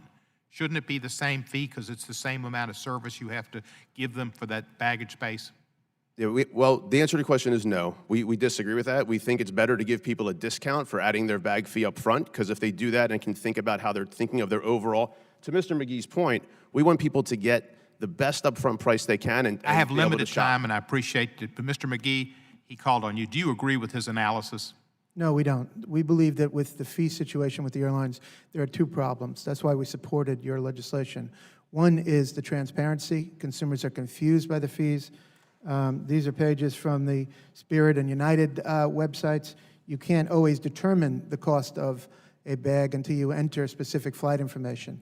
The other issue beyond transparency is that many of the fees are quite arbitrary, as was pointed out here in 2017 when Chairman DeFazio asked United and American, what is the cost internally of changing a ticket? And the executives were deer in the headlights. They couldn't answer it. Thank you very much. And with the Spirit Airlines, get a flight from Memphis to New Orleans. Thank you. Thank you, sir. The gentleman yields back. The gentleman from Florida, Mr. Spano, is now recognized. Thank you, Madam Chair. I appreciate it. I wanted to talk about an issue that's on a lot of members' minds. The ranking member referenced it just a moment ago during his opening comments with respect to the COVID-19 virus.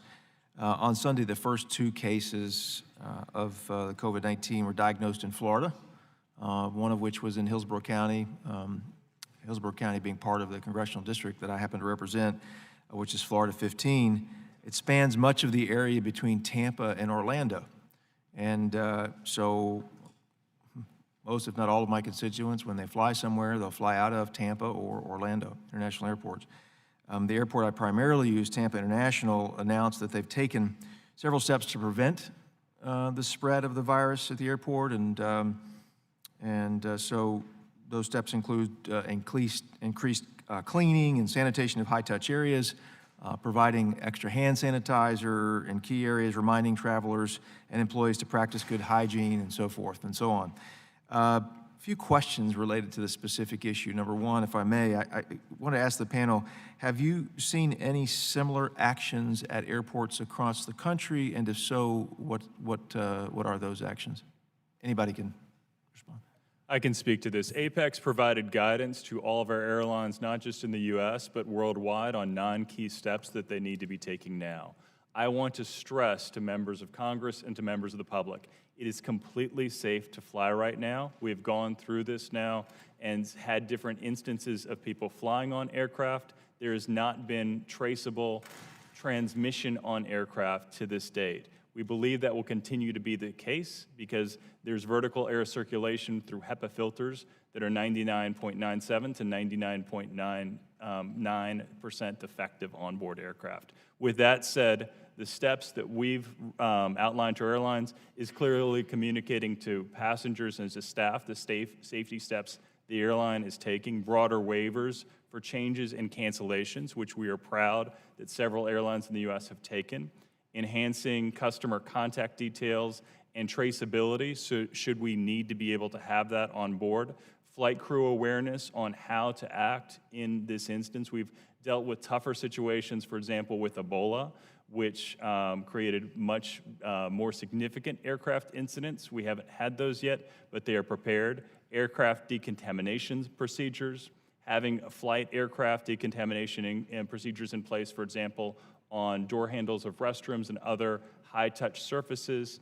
And then most importantly, to your point, Congressman, working with airports and government authorities to make sure that we are prepared, as Tampa has done, to have a cleaner environment on the airport side, because the TSA security area is a very high-touch area that needs to be more very closely maintained during this thing, and then enhancing the ability for airline employees and supplier staff to call in sick as needed so that we never have someone come on board the aircraft or to work that might be spreading COVID-19. Right. Thank you, Mr. Leader. Anybody else? Mr. Rowe? Congressman, I would just mention in our work, we found that all of the airports that we looked at, this was back a few years ago, had individual plans in place for dealing with situations like this. Some of the challenges we noted in executing those plans related to coordination and communication.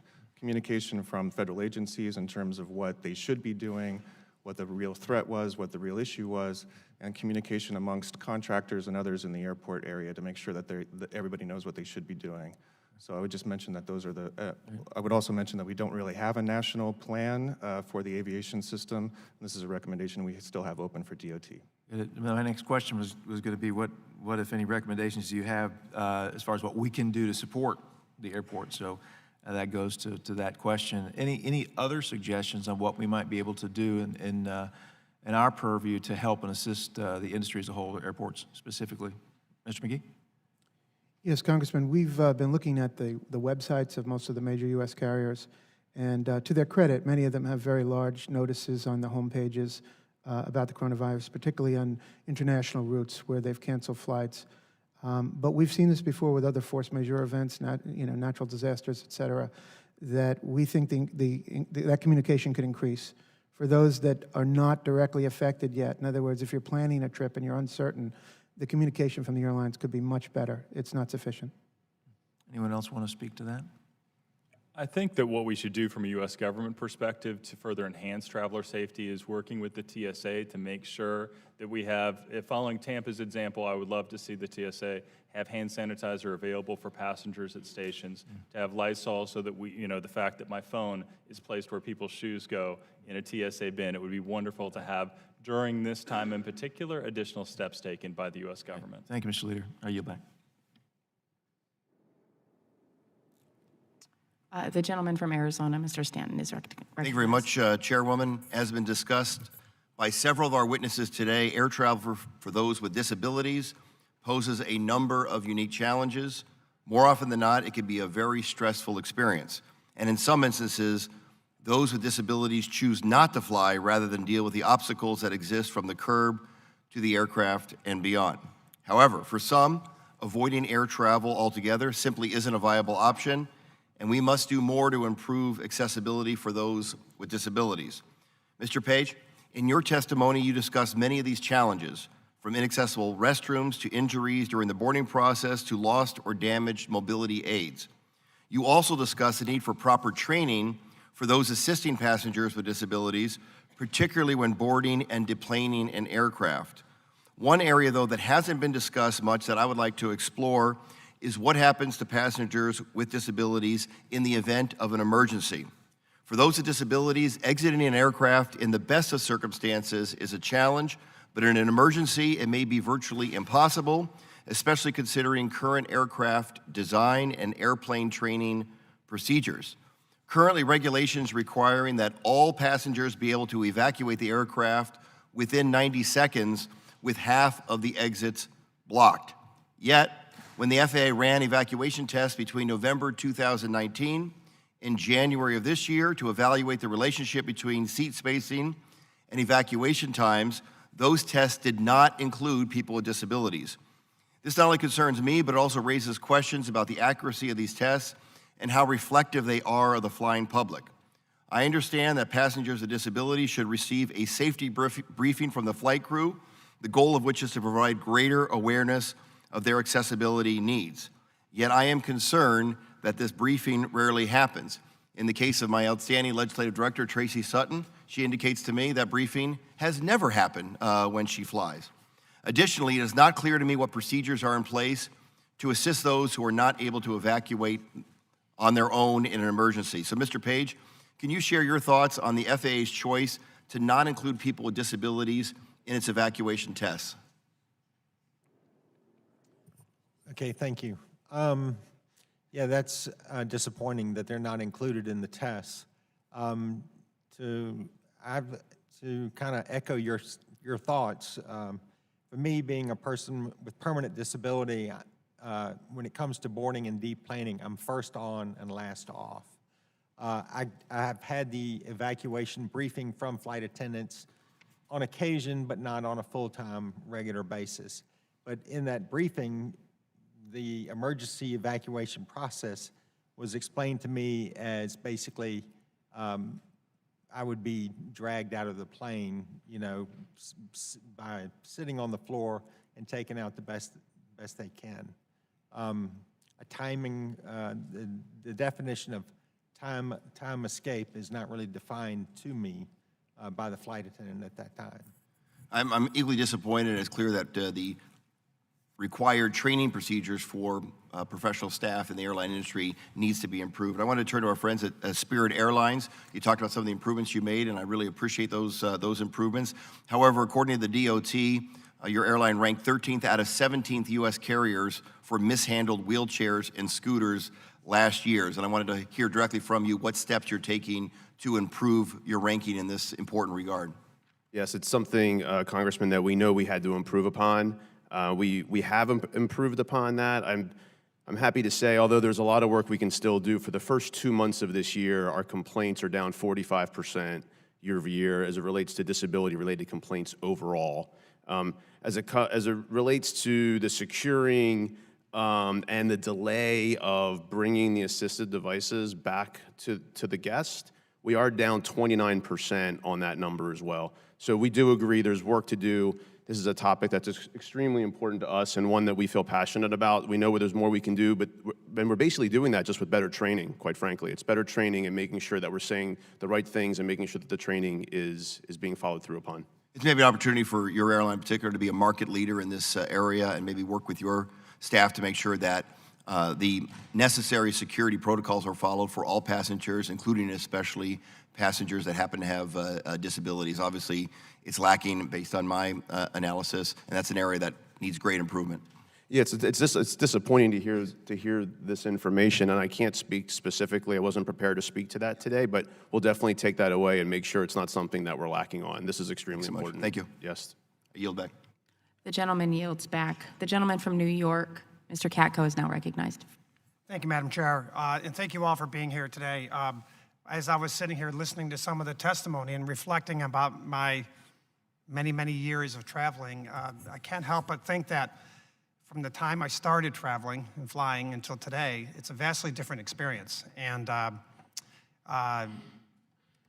it's nowhere near as pleasant and nowhere near as comfortable. And I'm not the tallest guy in the world, but I'm 6'3", and it's hard for me to fit in the seats in a lot of airlines. And you can't even move in them. And there's no headrest. You can't even put your head back because there's nothing there. So it's not as pleasant an experience for me. So I'm kind of curious. If I have time, I'm going to drill down on some of those experiences. But Mr. Van Ah, I want to ask you quickly. Consumer complaints between 2008 and 2017 increased.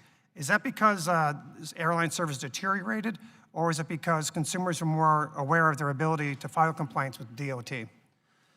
It's hard to pinpoint the exact reason why, Congressman. I think there are a number of factors that play into why and how a consumer will complain. What we have noticed is that they did increase about 10% over that period relative to the number of boardings, but passenger complaints they stay relatively static to DOT. They sort of get the same kinds of complaints in the same kinds of categories from year to year. What we noted in our testimony and what we found in some of our work is that we have seen notable increases in complaints related to disabilities and as well as some spikes in discrimination complaints. Okay, thank you. Mr. McGee, Consumer Reports, first of all, I love the organization. I think they serve a great job for the public, and I don't think I've ever bought a car without looking at Consumer Reports, so thank you for that. Thank you, I appreciate that. And especially having teenage boys now who are driving, I'm always trying to make sure I get a car that can keep them safe, so thank you for that. There's a disparity between your complaint numbers and those of DOT. Can you explain why that may be, or what's your take on that? Certainly. I think the best microcosm for that is the issue I raised earlier of families traveling together. When we submitted a Freedom of Information Act request to the DOT to find out complaints about families who had been separated from young children on flights, they forwarded us 136 complaints over about 2 or 3 years.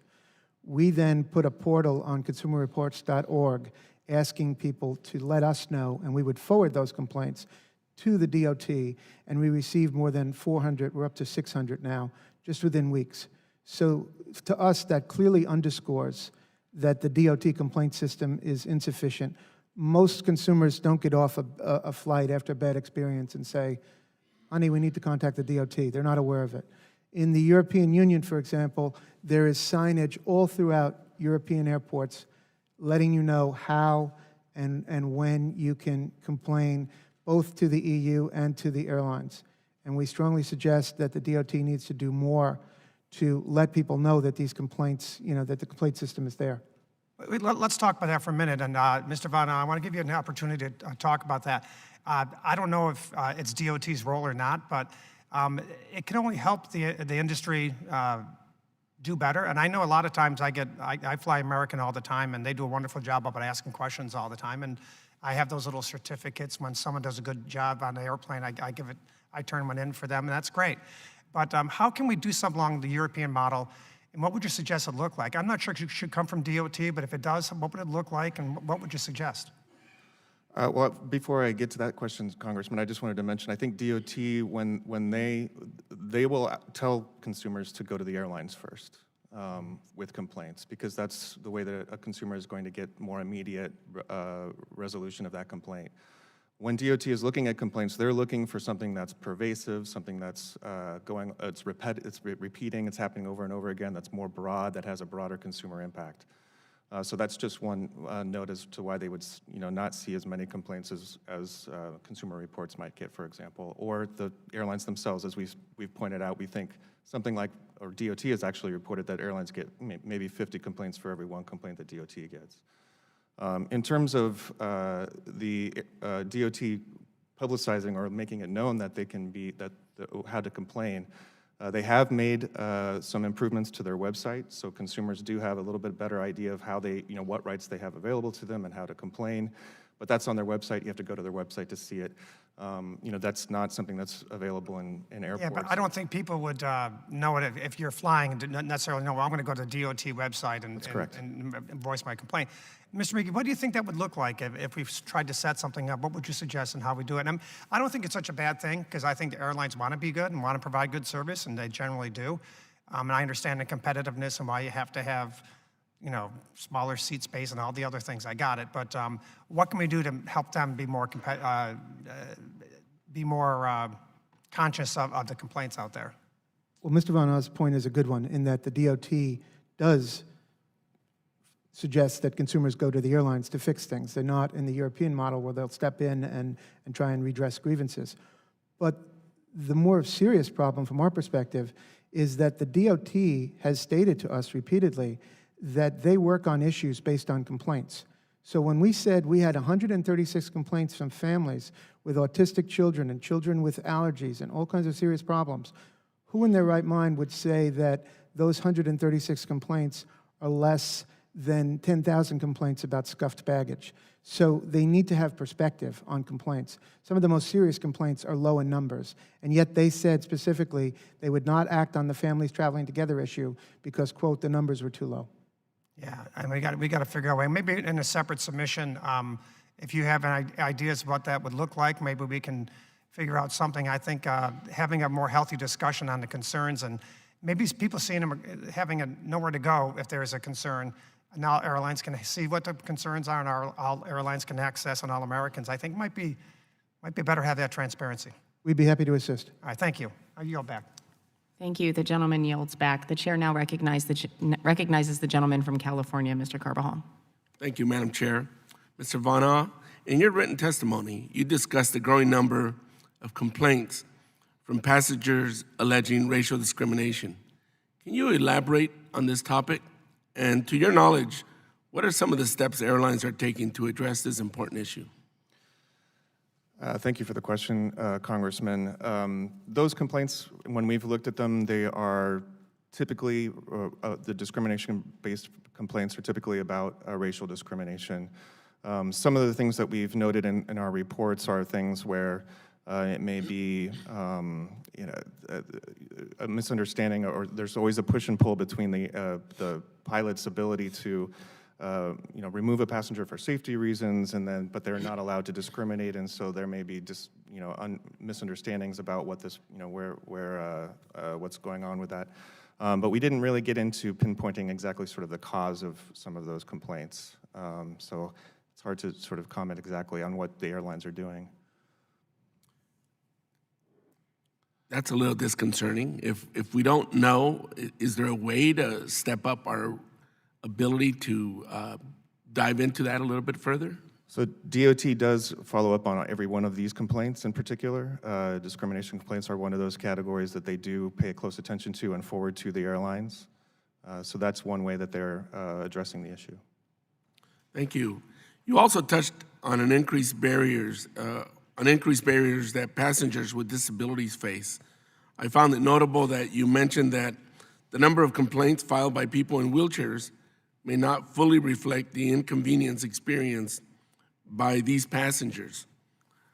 Why do you believe there is an underreporting from this particular group?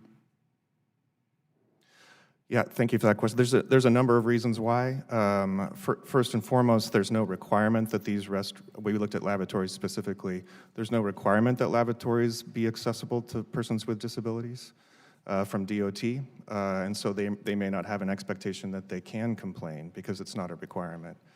So that's one reason why. I think that some of the things that we also heard are people take extreme measures to not have to use the lavatory in the first place. So if they're not using it, they're not going to necessarily complain about the lack of accessibility in that lavatory. And then, as was noted, I think in some previous discussion, people just choose not to fly.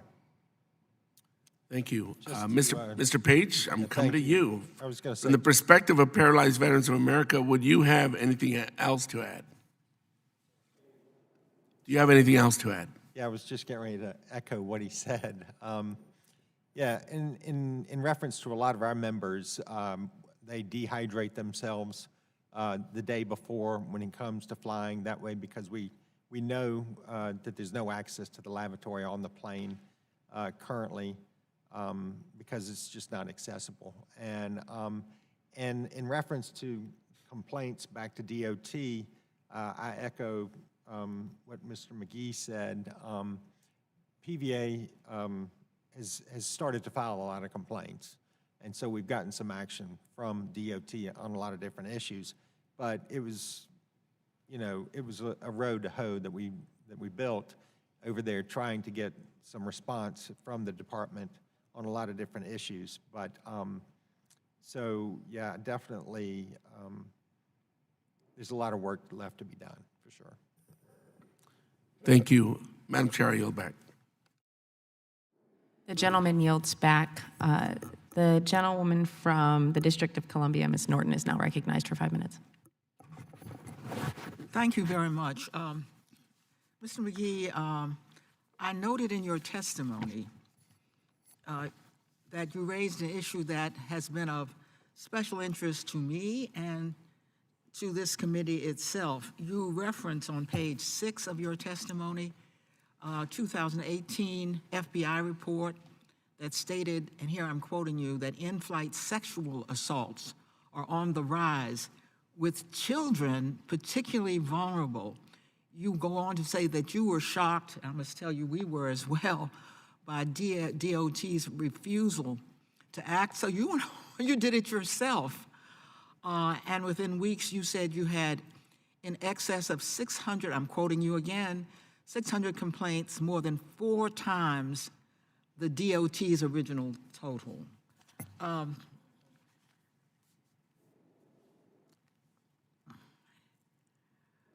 I have a bill called the AWARE Act. It has a Republican co-sponsor that would require the Justice Department to report this data. And I will note that a similar bill has passed this committee. It's the chairman's bill, I'm an original co-sponsor, that would require that sexual assaults be measured on airlines and then made public. That bill passed this committee in November. So my question to you, particularly given your testimony, Mr. McGee, is how many of the 600 complaints that you quoted in your testimony that you handled dealt with sexual assault in particular?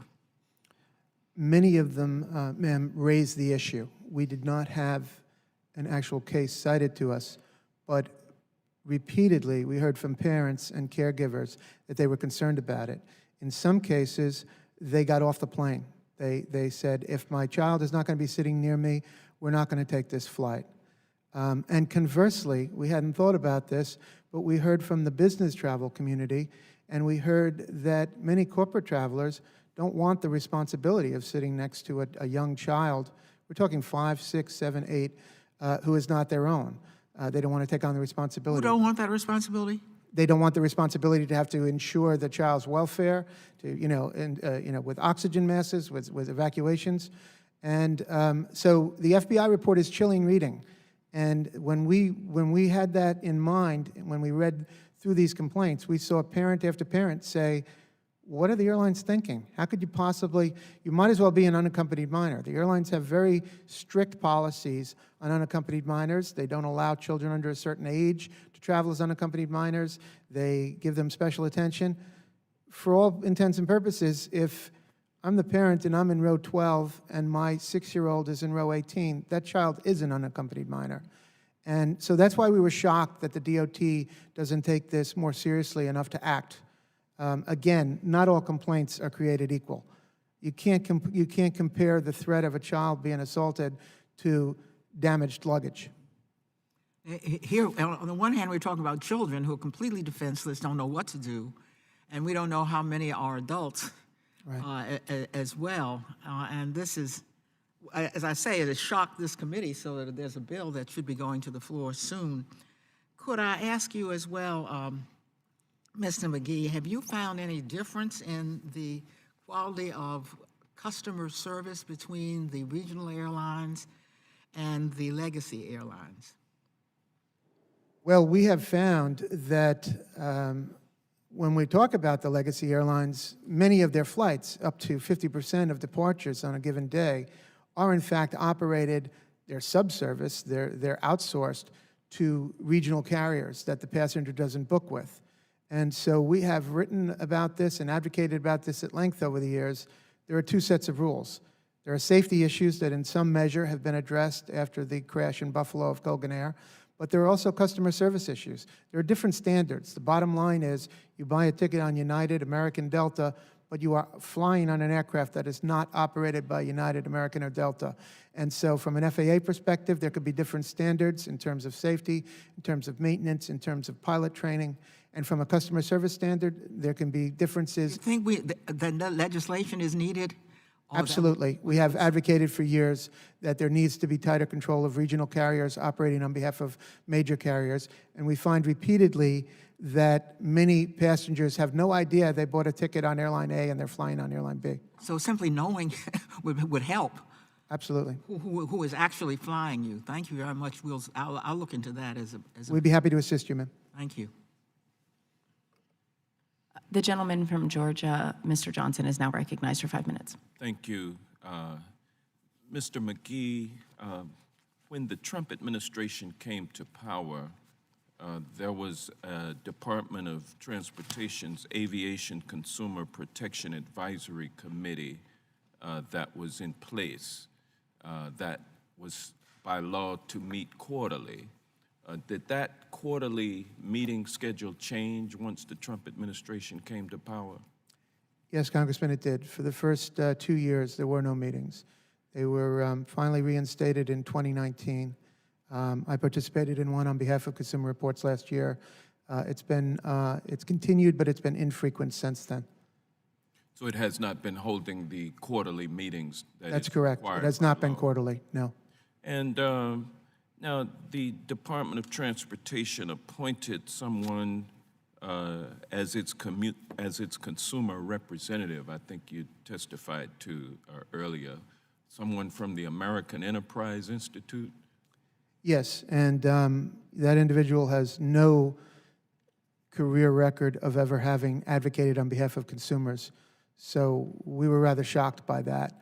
This is a committee with several members, and traditionally under other administrations, that role was filled by someone with a robust history of advocating for consumers. This person does not. Well, now, how has this appointment impacted consumer access to a satisfactory passenger experience on airlines?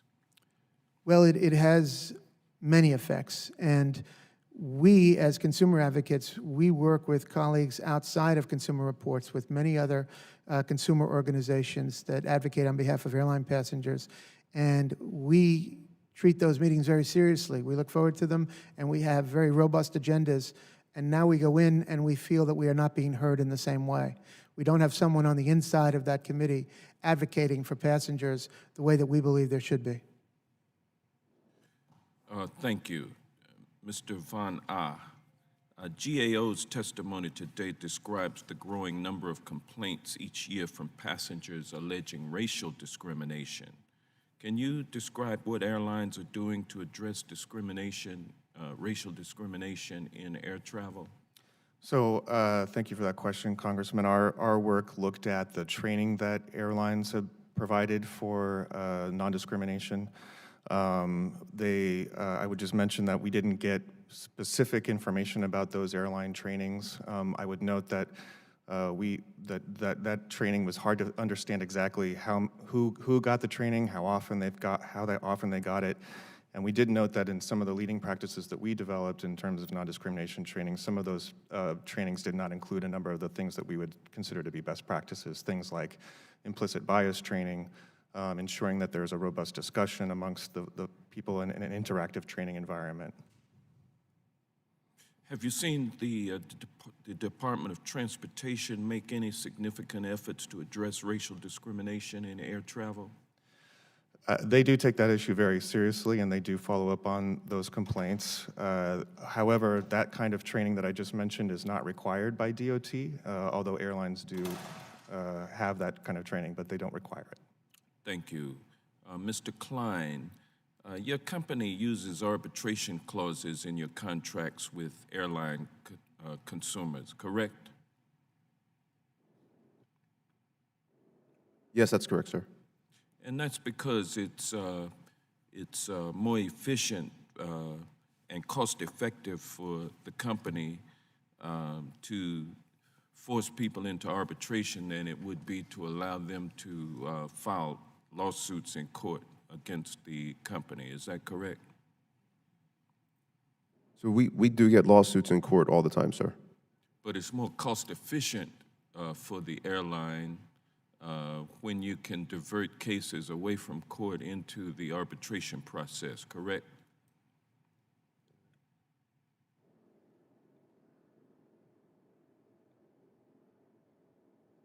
So, sir, in our case, we have many more court cases that take place than actual arbitration. That's not my question. My question is, it's more cost-efficient for the airline to divert cases to arbitration than it is to allow cases to proceed to litigation in court. Isn't that correct? So that may be accurate. I can't speak to the full accuracy of that. Well, otherwise you would not do it. You're a low-cost, ultra-low-cost airline. You're looking to cut corners as much as you can, and people taking you to court is just more expensive than arbitration. I mean, that's a simple equation, isn't it? Congressman, I'm General Counsel of Spirit, so maybe I'm better suited I to know you answer know the this answer type to of the question. question there. We do provide in some context for arbitration. Many consumer businesses do. It's an attempt to achieve better consistency of results. I would And it's say more cheaper than, for the airline, isn't it? I'm sorry, sir? It's cheaper for the airline to divert customers into arbitration than it is to allow them to proceed with litigation. That's the question. And is that true or is that false? I really can't say because I don't. All right. The gentleman's we time has have expired. enough arbitrations to make a statement one way or the other. Thank you.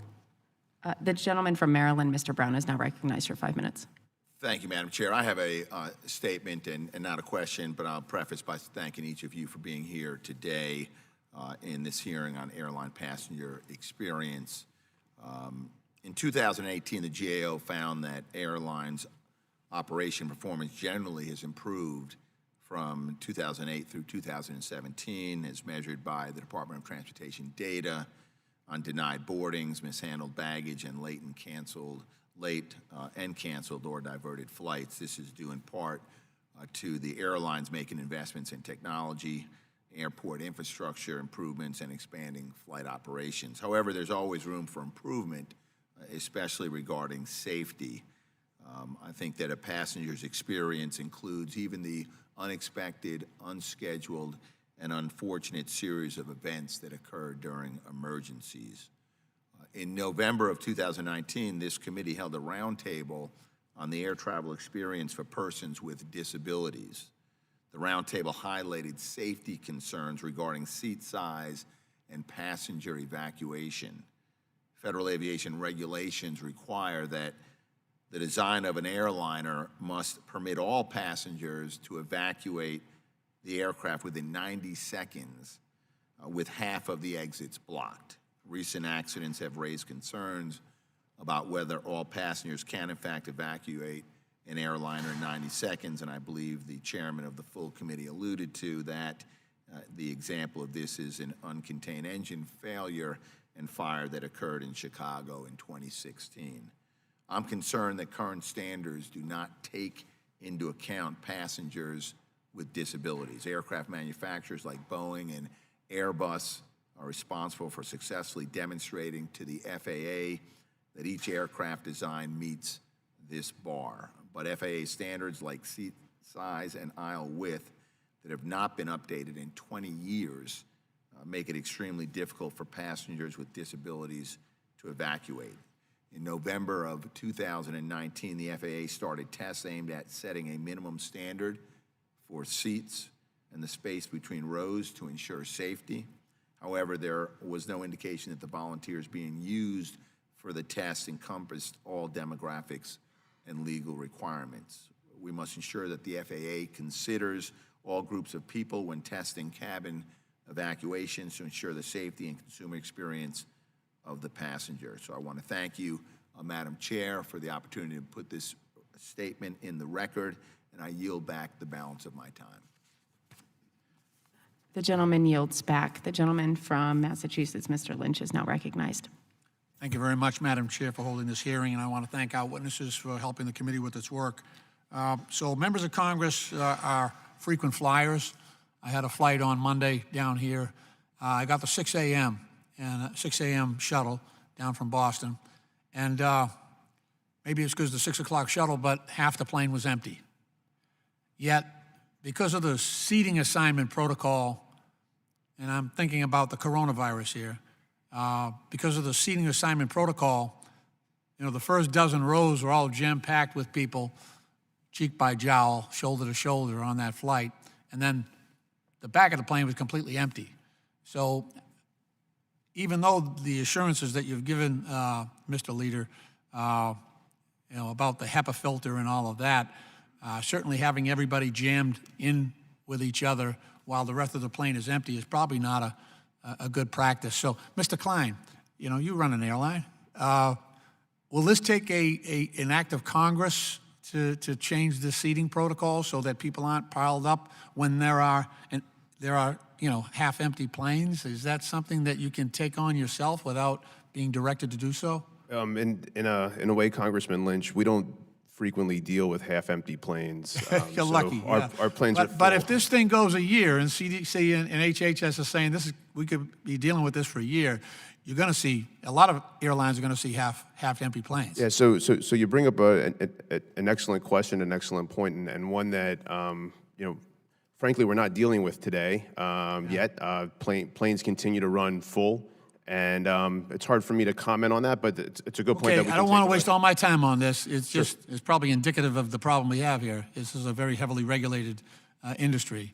All I'm saying is, it should be simple. It shouldn't be hard. Yeah, there are some places with... And there's a loading issue. Correct. There's a weight and balance issue as well, so you have to... I don't want to waste all my time on this. Okay, I think it should be easily fixed, and I'll deal with the other airlines individually. The other issue that we're dealing with is, so the CDC is actually asking for information from the airlines. Okay, so you get a passenger who's on a flight. They fly to their destination, they get off. 3-4 days later, they test positive for coronavirus. So now the CDC is trying to get the information from the airline, from the flight manifest, PNR, the passenger name record. Usually has a phone number and an email. So they can tell the passenger that was sitting next to the person that tested positive, hey, you've been in direct contact with someone who has tested positive recently for coronavirus. So we're having a tug of war. The airlines don't want to give up the information. They don't want to cooperate. And so we have a dilemma here. And I'm asking you again, Mr. Klein, not to put you under the gun, but what is the airline position on this?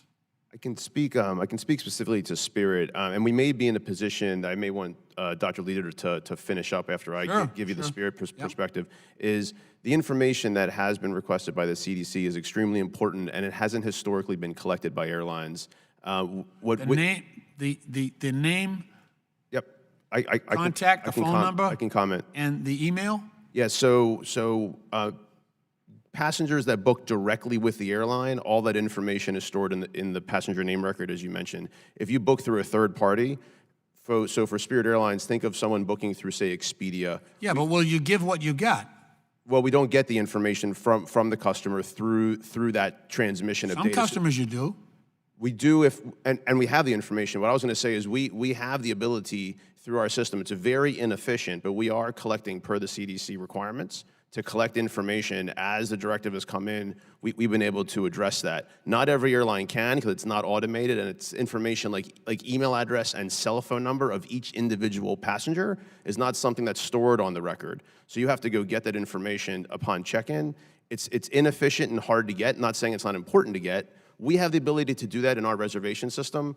I'll hand it over to Dr. Leader maybe to talk about other airlines because that might be important. Mr. Leader, you're recognized. Yes, of course. So from the global distribution systems that are used, when airlines are collecting information directly, if they have an email and phone number, they are happy to provide it to the CDC for the safety of our public. In instances where historically Expedia and other online travel agencies have held back this information, I think you're going to see a wall break down because if the CDC requests it, I believe that the OTA behind the reservation will offer it to the airline, which historically they have not. So it's important information to have, especially for that passenger and their family. They want to know that they've been in contact with someone so they can take those precautions. Madam Chair, I yield back. The gentleman yields back. The chair now recognizes the gentleman from Indiana, Mr. Carson. Thank you, Madam Chair. I know many of my colleagues mentioned discrimination, but much of the aviation industry has comprehensive reporting requirements regarding incidents which occur on airplanes, and for good reasons. However, there is very little required from airlines to report when they remove someone from an airplane. At present, the DOT only reports on discriminatory removals when passengers complain.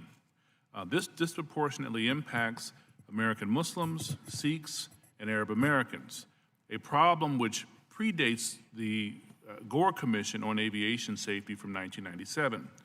Most recently, the DOT has entered a consent decree with Delta arising from 2 cases of discriminatory removals.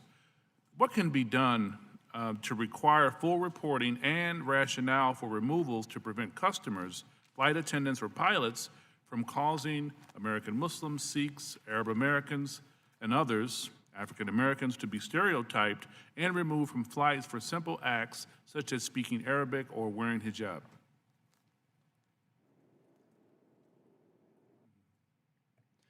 So from the airline passenger experience perspective, I can tell you that our U.S. airlines have an incident in 2 different things. Number 1 is the level of sensitivity and training that has been done by each of our airlines keeps getting better and better each year. We see examples, for example, at Starbucks where there was insensitivity. Airlines learn from that quite readily because that is no airline wants to be in that instance. In terms of reporting, airlines do collect incident reports anytime there is a confrontation with a passenger or an incident with a passenger that leads to removal from an aircraft. They each have procedures that are much, much better and very well orchestrated in terms of serving their customers, not allowing an incident to occur that is to the detriment of their customer, as happened to Dr. Dow. So that's an area of great improvement. My one concern is, right, to your point, Congressman, is that we need to do better about underlying unseen bias, and our airlines continue to focus on training and awareness to not allow that to ever impact decisions. And I can turn it over to Mr. Klein to speak about Spirit's activities on that front. Yeah, certainly. So we have greatly improved our anti-discrimination training. It's something, again, we take seriously, and in an area that we saw that we had improvement we could make, and we've invested in that. It's for all of our guest-facing team members, so it's not just on the aircraft, it's also at the airport as well. So it's extremely important to us, and something that we do take seriously. And to Dr. Leader's point, the removal rate on aircraft it's largely not related to some of the examples that you raised. Most of the time, we're dealing with guests that are being incredibly disruptive, maybe from having too much fun in the destination they were just at before they get on the aircraft, and then that causes calls to law enforcement officials to help assist us if we can't diffuse the situation ourselves, which is always what we try to do first before we call in law enforcement to help us, if necessary. Yes, sir. Congressman, one of the key issues here is the term airline employee itself. You'll notice that at past hearings before this committee, some airline executives have referred to their team members. That's a euphemism that disguises the fact that many frontline employees of airlines are in fact not employees, they're outsourced. And so the levels of training, compensation, et cetera, no reflection on the people themselves, but on the airlines that outsource this work. Today we talked about outsourcing maintenance, and we talked about outsourcing flights to regional carriers. What many customers have no idea is that they interface. These are people in the front lines interfacing with customers at airports. They may even be wearing airline uniforms, but they are not airline employees. So these training issues, unless you address the outsourcing issue, it's very hard to address the training issues. That's a great point. Yes, sir. Yes, so Mr. McGee does raise a good point there. And what we do at Spirit Airlines is every single team member or family member, even if they are part of an outsourced organization in some of our airports, come to our headquarters in Florida and go through the exact same training as our team members that are on the specific Spirit payroll. So they come in, they have the same exact training. In fact, I spend time, and my colleagues spend time meeting each and every single person during our new hire orientation. We take time out of our day to make sure we spend that hour and a half with them during their 3+ weeks, and sometimes in cases it could be 6 or 8 weeks of training. So I understand what Mr. McGee's raising. We agree and think it's extremely important to make sure that outsourced employees are trained and taught the same way as an actual employee. We appreciate that, but that's not the case at all airlines in the U.S. Thank you, gentlemen. I yield back, Madam Chair. The gentleman yields back. Are there any further questions from members of the subcommittee? Seeing none, I'd like to thank each of the witnesses for your testimony today. Your contribution to today's discussion has been very informative and helpful. I ask unanimous consent that the record of today's hearing remain open until such time as our witnesses have provided answers to any questions that may be submitted to them in writing, and unanimous consent that the record remain open for 15 days for any additional comments and information submitted by members or witnesses to be included in the record of today's hearing. Without objection, so ordered. If no other members have anything to add, the subcommittee stands adjourned.